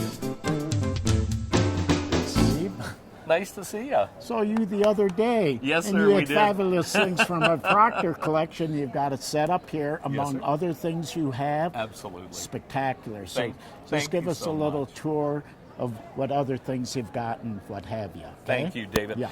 It was exciting to see you up at Westward Look, which is always a great show. Yes. But we have some pieces out here that we just didn't have the real estate, if you will, to put Okay. out. Not Oh. enough room. Okay. Here we have 17 cases and much more real estate. So Fantastic, we'll yeah. show you some of the barite from Elk Creek in South Okay. Dakota, some of the really special pieces that came out of the most recent year of mining, which was last year, Very good. 2017 production. Okay. I'll show you this piece over here. Oh. Really super gemmy crystals. Beautiful. Great translucency and transparency in the barite. Yes. Super color, some color zonation in the crystals, and absolutely mere luster It's on wonderful. those things. When did that come out of the ground? Late summer, of 2017. Okay. And then it takes us a fair amount of time to prepare these in the Oh, laboratory. yeah, There's a very lot much of so. work and trimming and preparing these to go to market. Yes. And we've seldom have pieces as beautiful as we have this year. Spectacular. The luster, the clarity, and the color of these pieces is just the best we've ever had, really. Fantastic. It's a And in gorgeous this thing. case over here, this piece was not out at Westward. Look, this came down to us during the show, and okay. you almost never get pieces this large. This is piece huge. is almost a foot tall, approximately. I can't remember seeing a larger one. Right. This is really large for this locality. Part of the problem is that the concretions from which we harvest these specimens are very small overall. They're about 3 to 4 foot across. Okay. But the cavities contained within those sedimentary concretions are often very tortuous. So they're very narrow, twisting and turning cavities. And so to get a piece this large is really remarkable. It's really unusual to get a piece this fine and this large from the It's Elk Creek unbelievable. It's locality. fabulous. Thank you so much. Every year, we have buyers in southern Africa acquiring large quantities of fine minerals for us in Namibia, South Africa, and other countries in southern Africa. Well, we have really been keying in on some of the beautiful amethysts from the Goboboseb Mountains. And they have such a set like this. Isn't this wonderful? wonderful? Wonderful. The sceptering that occurs on some of these crystals, Yes. the intense violet color of the amethyst, and just super good luster this year. Fabulous. Great color, great transparency, and super good color. One of the things that our company is known for is mining for fine mineral specimens. And our project at the Sweet Home Mine what's has been happening? world famous. Oh, very much so. We mined there from 1991 through 2004. Okay. And we closed the Sweet Home permanently at that point. Okay. Recently, our project on the same mountain called the Detroit City Project has started up. We did a lot of geologic modeling to find a new prospect up there. Very good. And so we are in the process of digging to go find Fantastic. more rhodochrosite. You couldn't we hope. get enough of it. It's one of the most popular, if not the most popular, colorful mineral that the collectors around the world admire. That's right. We've been digging now for almost a year, and we have a target identified 400 feet or so into the mountain, and we're about 240 feet in. So we're more than half of the way there. By the summer of this year, we should encounter some mineralized veins that we can begin working on at that time. So Keep your fingers crossed. Exactly. It should be great. That's great. Thanks, Bob. Good How to are see you, you? Dave. Nice seeing you too. Dave, great to meet you. How are you? Good, I'm good. You have a fantastic case here. Our theme of the show is the crystal models and everything. Thank you and very you much. did one beautiful job after reviewing this the other day. We got to film it. So if you can give us just exactly what you've done, because it's very technical for a lot of the people. Try to make it as simple as possible, but explain. This is the theme of the show, see? So it's very important that we get this out on record. So I'll let you go ahead and explain with these crystal models with the natural specimens to give an example of the crystallization. Yeah, so this case here and the case behind us over here, Lauren and I did a combination. We did a collaboration case, and the idea was that we'd break out all of our specimens combined into the different crystal systems.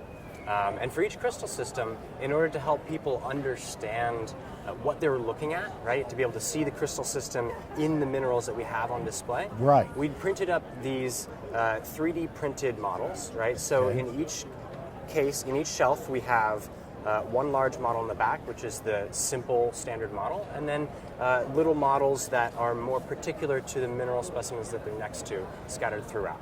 So the idea behind 3D printing is that you can create an electronic solid in a computer program, right? And so that means that it's a representation of something like this in a computer program, and you can amazing. You can facet it however you want, and then once you're done with that, you can have it printed out of a polymer, right? So like a plastic.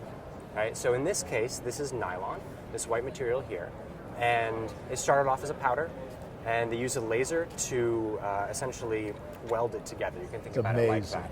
Amazing. So for each system, we provided a little bit of information about the system so that people can understand the geometries. Right. And then we've just set our specimens next to the models that best show their particular habits. Fantastic. So, with this technology, what we see here, it's very fine, excellent, and just love it. What is the future? What are we going to do in the future? I think the possibilities are pretty limitless. I mean, the thing that's cool about 3D printing is that you have all these options. It's essentially determined by what you think you can come up with, and in electronic, right? There's so many options. There's, we looked into a lot of options when we were looking into this. Unfortunately, we're also college students, so we were a little busy. But, we could do things like scan specimens and directly 3D print an exact copy. We actually looked into that, and the possibilities for that moving forward, I mean, the fact that you could, conceivably take something like the vanadinite, scan it, get an exact model of it, 3D print it, and then you could sit down and you could write the exact faces down on it, right? Wow. So in terms of the learning possibilities for this, the big disjoint between these big systems and the what you actually see is nature gets a little bit more complex. There's some art to it. So the fact that you could conceivably take scans and take the exact specimens, I think the learning opportunity and the possibilities here are just super cool. Endless. Well, congratulations. Thanks a lot. Yeah, for sure. The Tucson show has gotten a reputation for offering some of the high-priced, the very finest of minerals available, and that's true. But the nice thing about this show is you see the full range of minerals that cost very little money and are very fine, all the way up to the finest minerals available. And Jordan Root here has a good example of what I'm talking about. He's got some fluorites from New Mexico that are a great example of what I'm talking about. Inexpensive and yet very, very fine and new. That's what's important. We're actually still getting fine minerals here in the United States, and these are a good example of that. Jordan, tell me about these. So these are nicely formed octahedrons. They can be on and off matrix. Some of them are floaters. They're unusually jimmy for the area. They had produced somewhat similar material in the past, but nothing quite like this. They tend to be magenta, kind of purple with green phantoms. Yeah, they're zoned, Right. Yeah. None of them are particularly expensive because the miners have kept the costs relatively low. This particular piece is a complete floater, crystallized all the way around, and it shows very well how it can actually phantom, sometimes even phantoms in between the magenta. And it has a nice green core.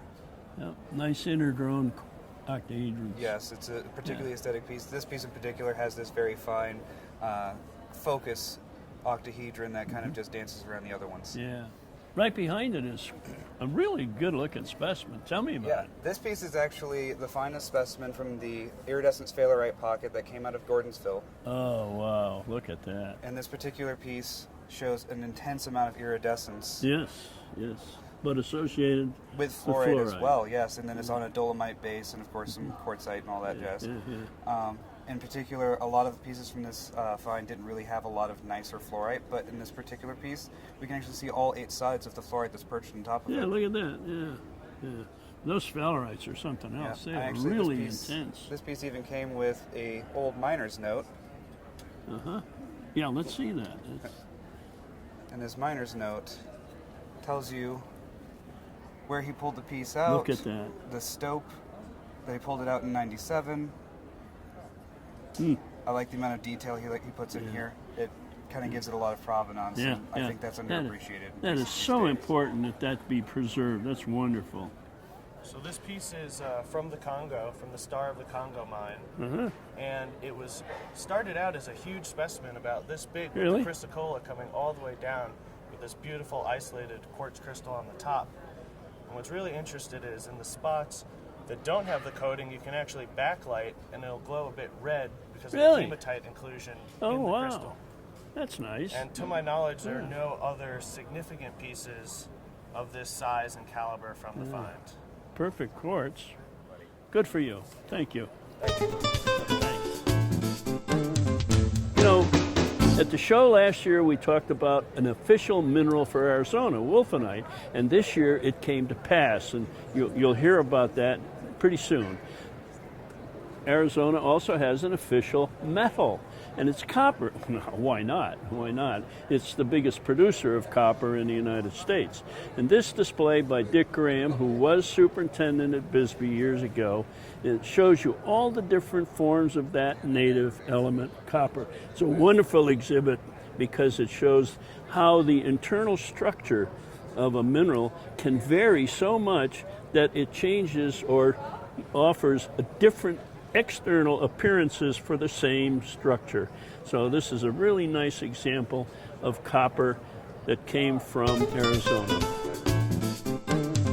You know, everybody has heard of lidocodite, which of course is a tourmaline. It's a variety of tourmaline that's different. It looks like elbite, and in fact was thought to be elbite originally, but then Richard Lidicote, who was the president of Gemological Institute of America, recognized that the crystals from Madagascar were a little different.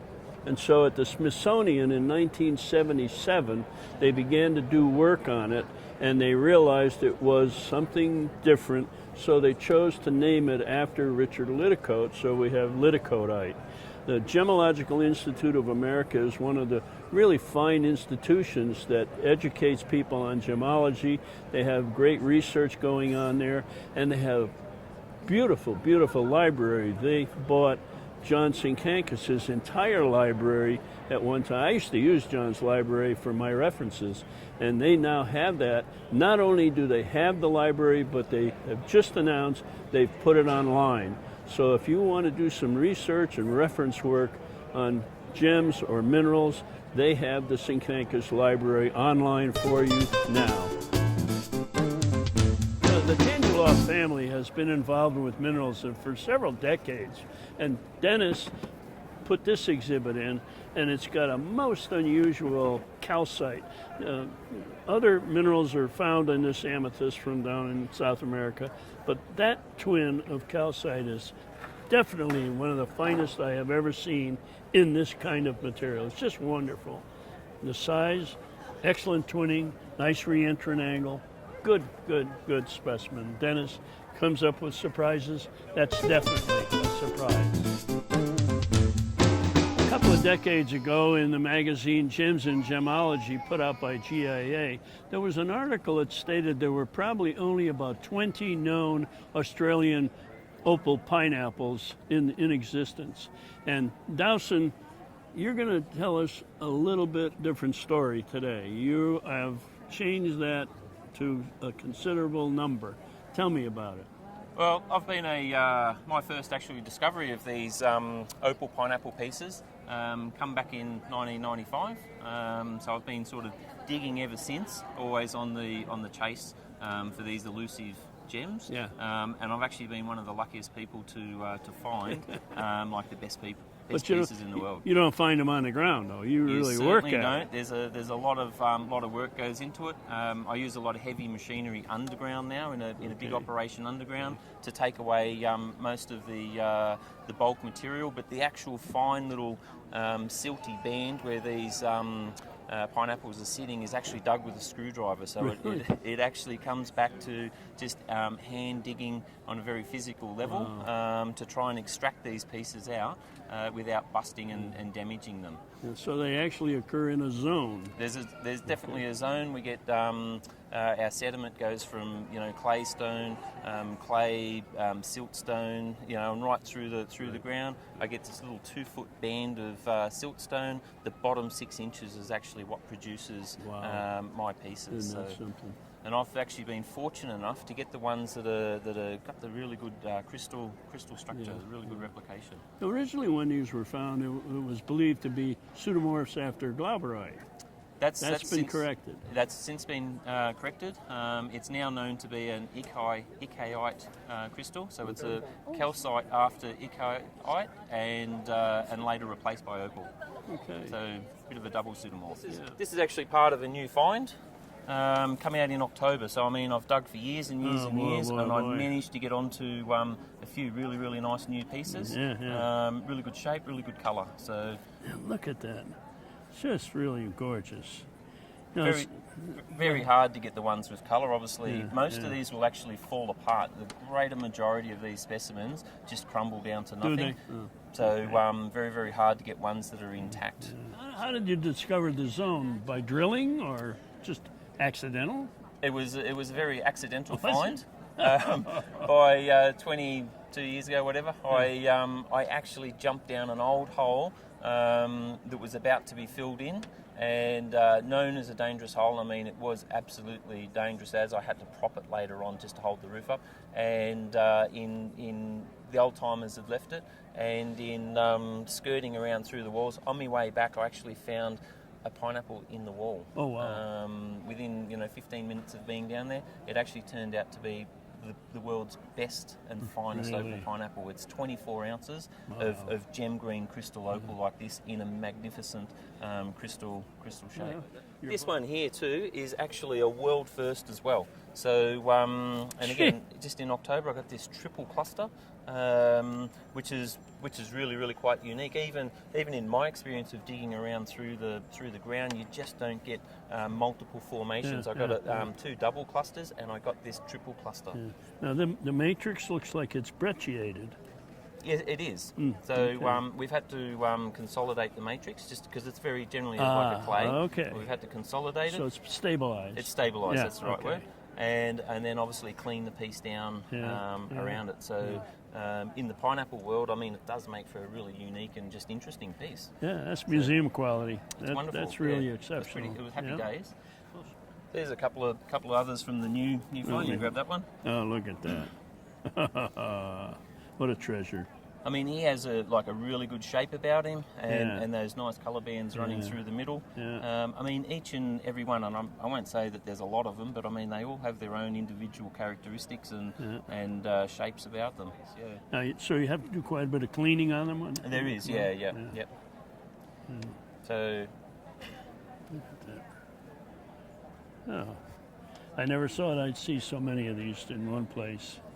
Wonderful. This one here is actually the second one that I ever found. Really? Yeah. Look at that.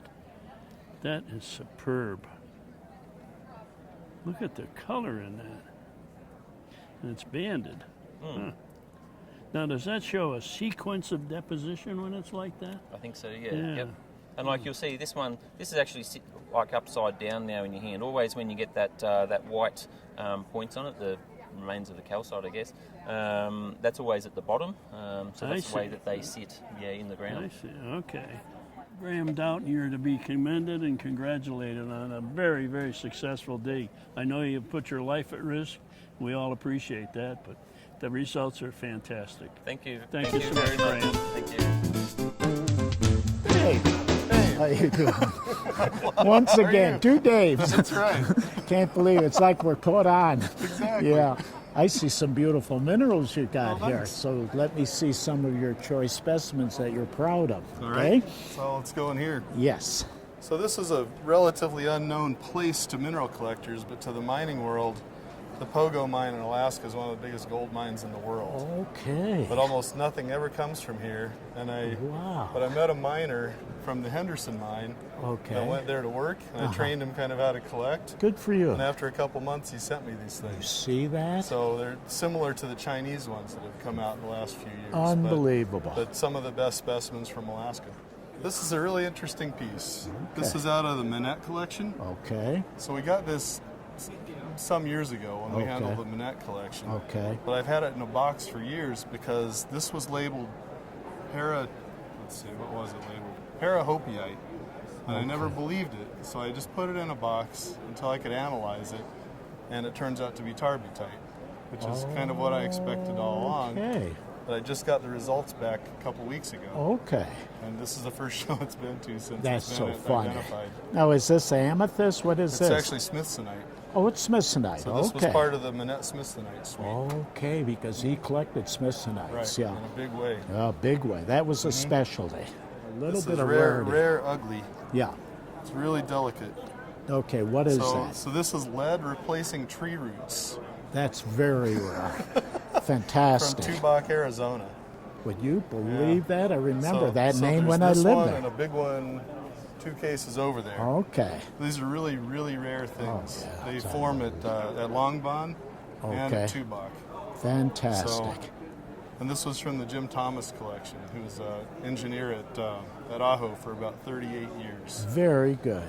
So- See, I love rare minerals besides the beautiful color ones. I Right. like the whole gamut. Right. It's- This is another story, kind of like a couple of these others, where I've had these for about 4 years. Okay. These are Moroccan Proustites. Oh, for pizza from And Morocco. of I all bought things. these 4 years ago. Yes. I put them in a box and forgot I bought them. Oh, then that's. But you were. It was seven heaven when you found the box.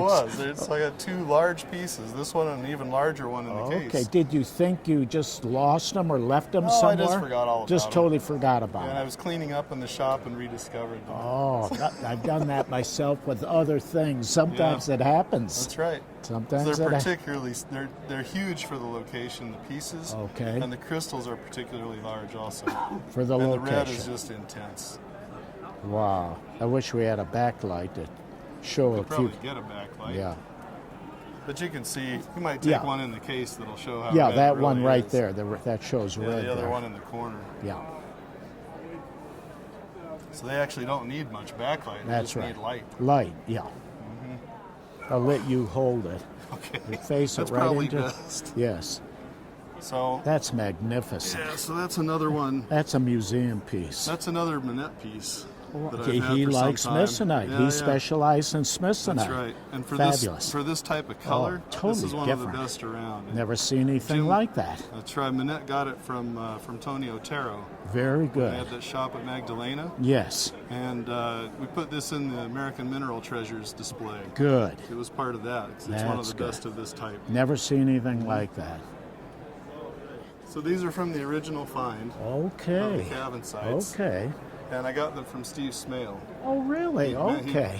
And you know how picky he is about quality. and Oh, yes. He managed See? to accumulate They're some all great gorgeous ones. things. And, And, he was uh, very wise to get them and just put them away. Exactly.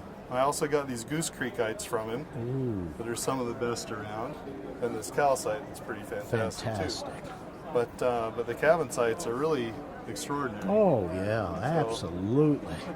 This, I think, is probably the best one. Yeah, it looks just like somebody For a larger planted them piece. on there. Yeah, look at that. So often you see the edges broken. but Yes. This is it's crystals all That's around. right. You got it. Yeah, it's nice to see these poking out there.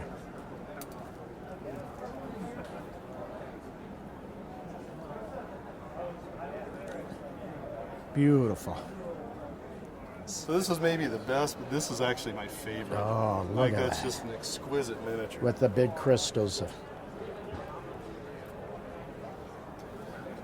The aesthetics of this one Yeah, just, what just is blow this? me away. I don't have my glasses. So the the white crystals are still bite. Oh, still bite. Mhm. Okay. There's not a Perfect lot miniature. of association, but you Yeah, get still bite almost every time, and occasionally a Mike- little yellow calcite. You see that? But that's about it. Good sizes. That's a jewel of a miniature. Familiar with the Husky mine in Canada?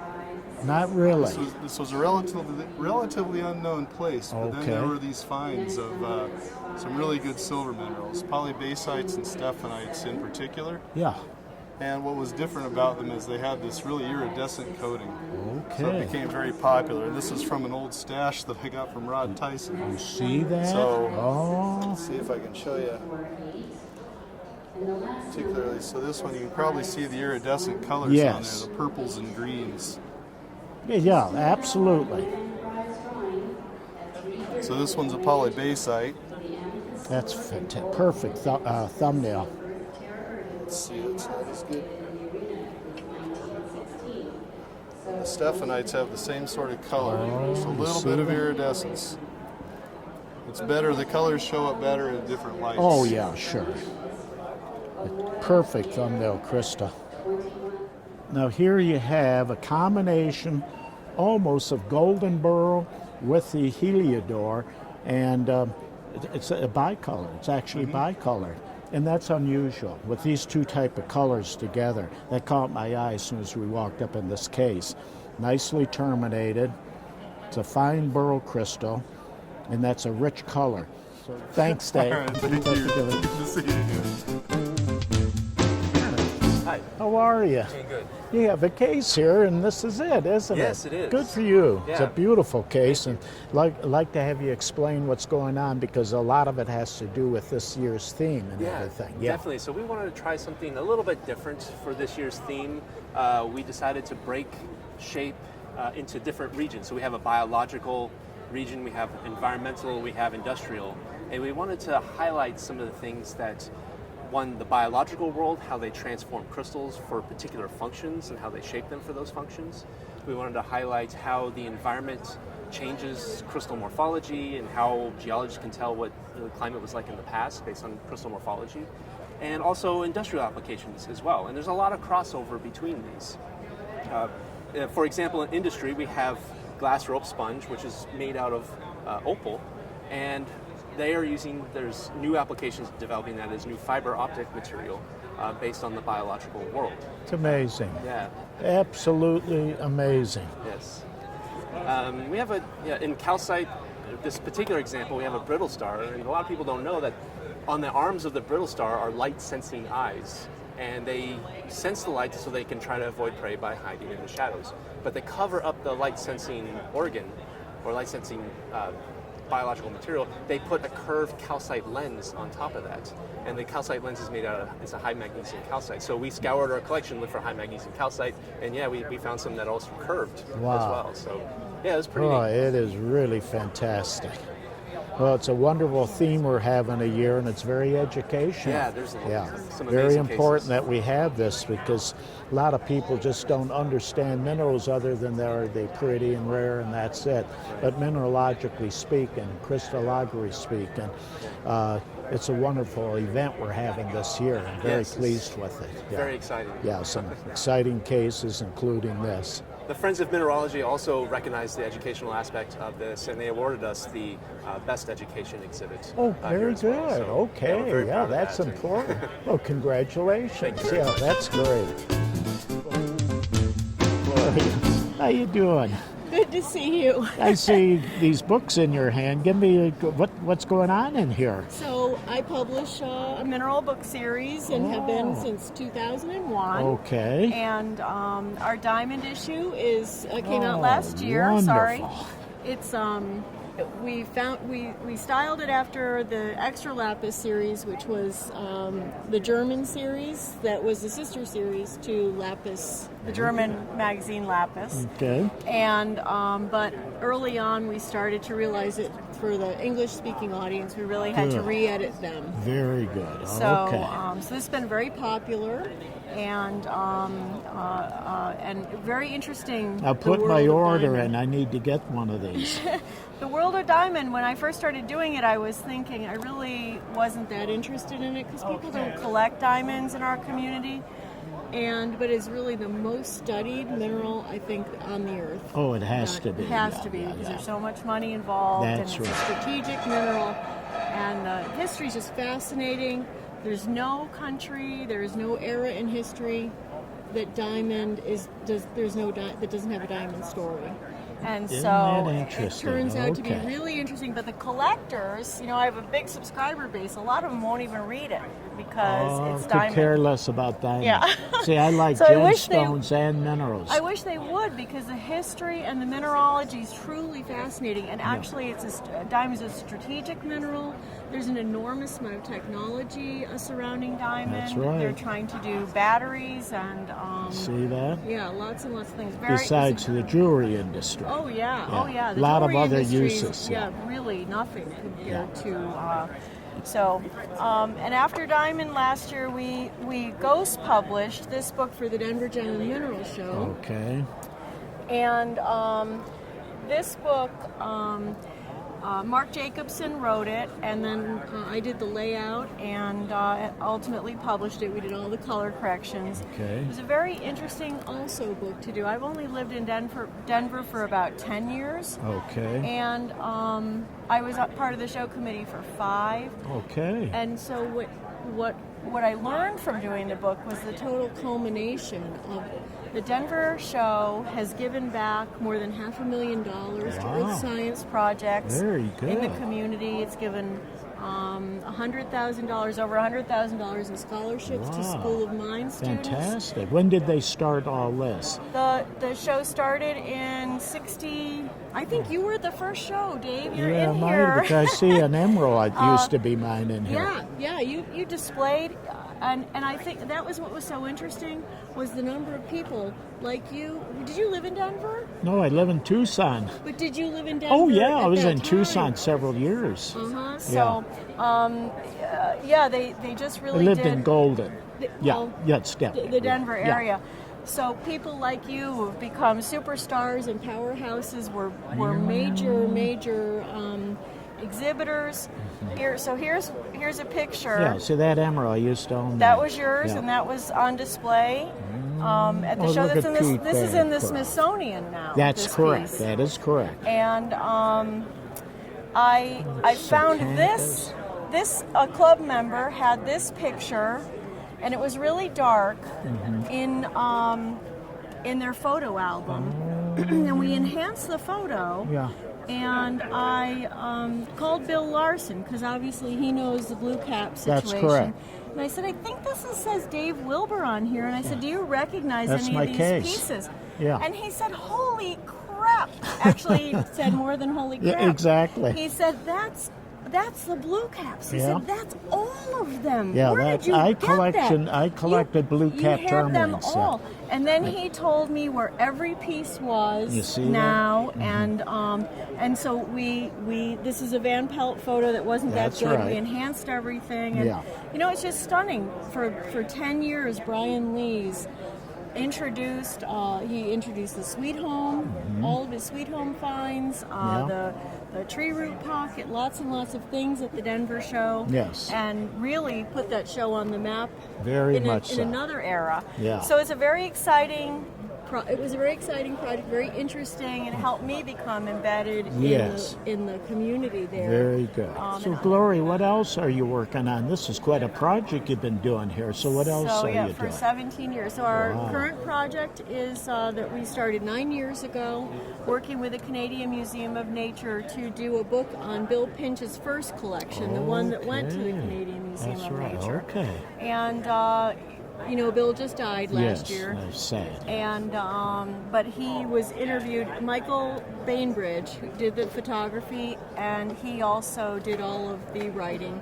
He must have interviewed Bill hundreds of hours. How interesting. And what we tried to capture, because Bill really made a change to the community, galvanized, I think, the scientific segment of the community, of the mineral collecting community. Yes. And so we tried to frame that collection to demonstrate the scientific importance, but also the aesthetics that Bill. Exactly. And so that's also been an interesting project. That'll be out this spring. It's a hardcover book. Oh, very good. Which you can pre-order. Okay. And through our website. And then my next monograph is on rubellite. So I'm collecting pictures Very good. for rubellite, and I welcome everyone in the community to participate as much as they can. Yeah, very much I like engagement. I like bringing in new photographers and getting lots of stories. You're doing a wonderful job in service to our great study of minerals and our great hobby. So thank you for Thanks your time. a lot, Gloria. Appreciate it. Thanks a lot. Hey, Dave. How you doing? I'm good. I didn't know you have a collection exhibit in here. This is beautiful. First time I've ever done it. Really? Yes. Okay. Yes. Well, tell us about it. I see some beautiful quartzes in there. I've had a passion for quartz for a long time. Yeah. But this locality has even been more special. So special to me because it's, for many, many years, people have dug the quartz of the Boulder batholith. And there's probably hundreds. If we knew, there probably really are thousands of pegmatites in the Butte area, or the area between Butte and Helen as it looks on the map. How interesting. Yeah. Okay. So this is just some of my better quartz specimens from the Boulder batholith. Very good. Beautiful. Is there any one in particular that is really special or unusual in this particular set of pieces you have in here? Three in particular probably are more unique than the others. And what are they? The one in the back, That's it's from the old Pondorf mine, probably mined in the 40s or 50s. It's interesting, the person who had that piece before I got it was a doctor in Tucson. And he had it until, I'm not sure when exactly, but when he died, his collection went to the University of Arizona. Then it went to a dealer, then it went to me. I see. And now I have it. Beautiful. But it was probably collected then, and it's been around.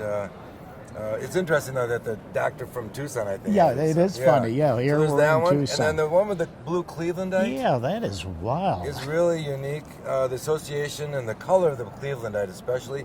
But of all of those hundreds and hundreds of pegmatites that occur in this batholith near Butte, I've never seen the blue color in Clevelandite. Interesting. Yeah. Okay. And then this one in the front is small, but it's a scepter, but the head of the scepter not just is larger than the base, but there's another growth over that.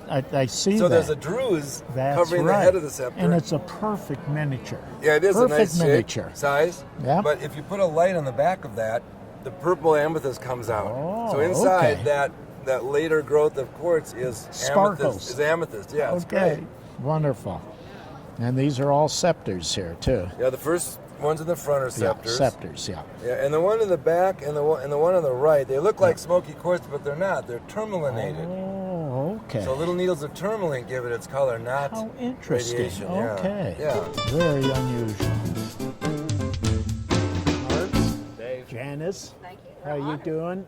And I walked by here just a little bit ago. You got a magnificent case of minerals in here. Thank you and so I much. understand you have some special things to talk about. Well, we were honored this year to win the Lidstrom for the red Chamonix fluorite. That's correct. And last year we won the Lidstrom for this Michigan silver that's just to the left of the calcite. So Fantastic. in many ways, we feel like the Lidstrom is one of the most difficult trophies to win since you must pick your entry. The judges don't just go through your case and decide which one is the best. You have to do that. And so I think that becomes a real challenge. Very to much so. Not let your personal favorites enter into the decision, to really pick the mineralogically best piece. That is correct. Yeah. Some of your favorite pieces in here, what would you say? This aqua right that is here lovely. is one of my personal favorites, maybe my favorite of the group. I love aquas. That's a killer specimen, right in the center of the matrix with all bite. Beautiful. Beautiful termination. That's one of the things I like most about it. Oh, And those yeah, inclusions that form the chevrons inside there is very interesting. It's beautiful.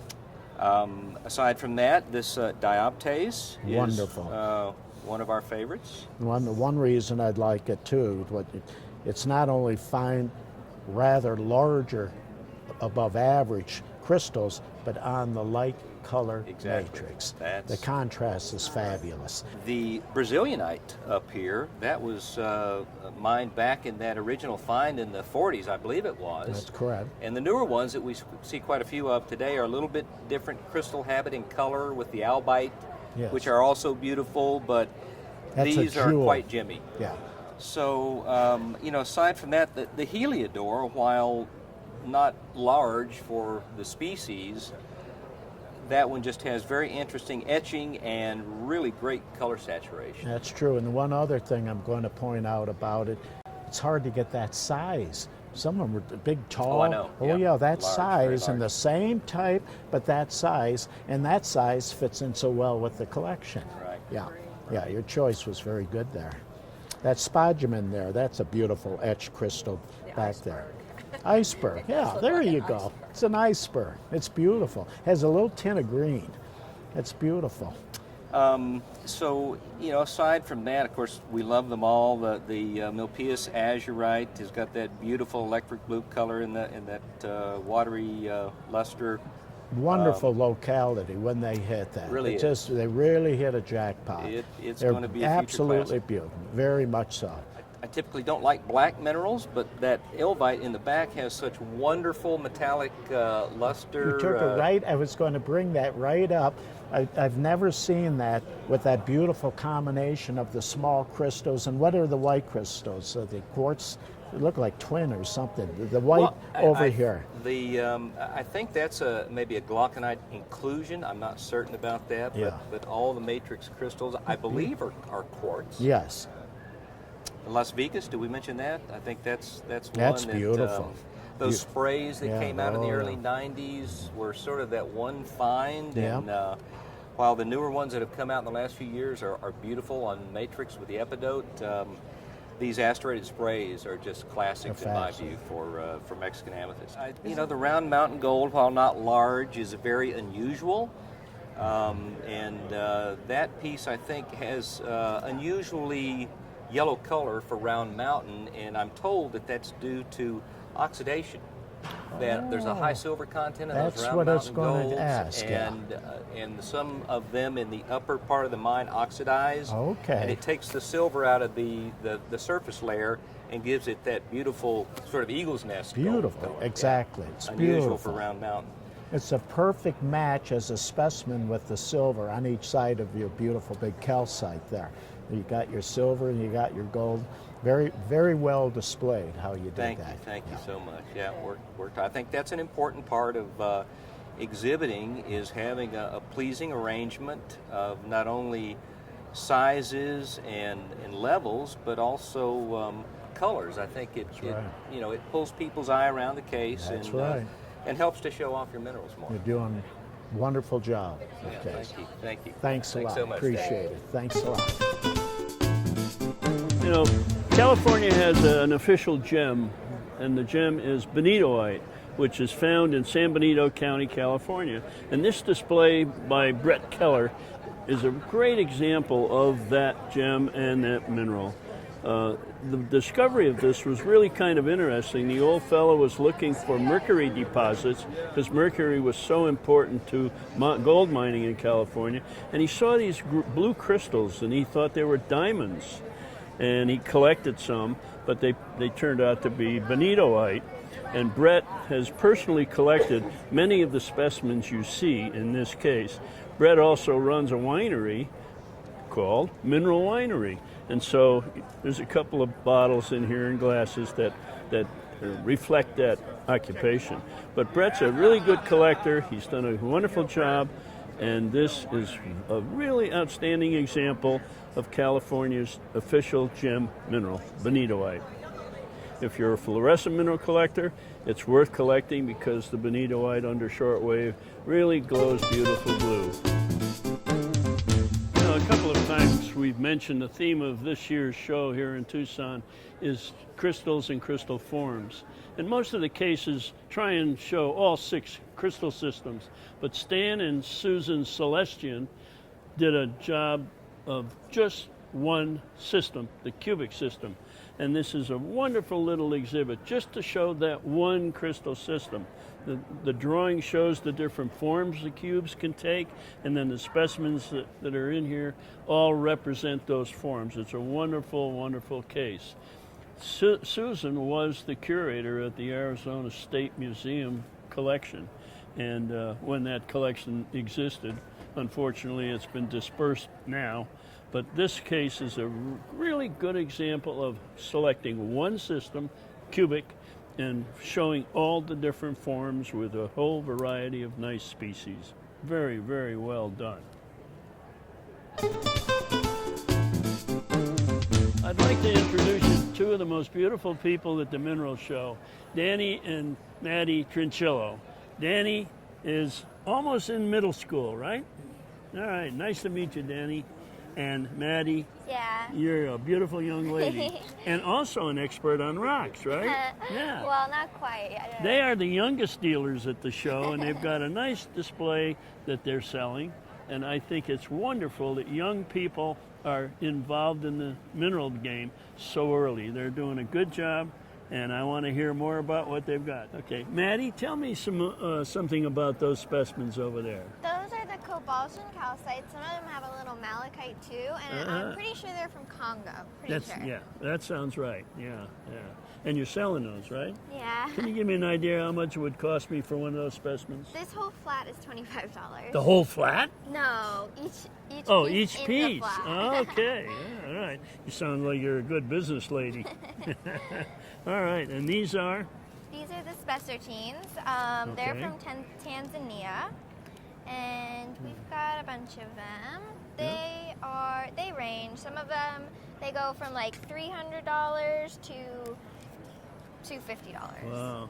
Now, Danny and Maddie, have you been to some of these places? Yes? No? Not really. We've Not been to really. Mexico. Some of these are okay. from Mexico. Oh, okay. The Mexican agates and the agates. amethysts All right. are. Did you collect these? No. All right, they're beautiful. Yeah. Yeah. This is wonderful. Do you each have your own mineral collection? Yes. Yes? We've got a small one each, Do you? yeah. Uh-huh. How do you collect?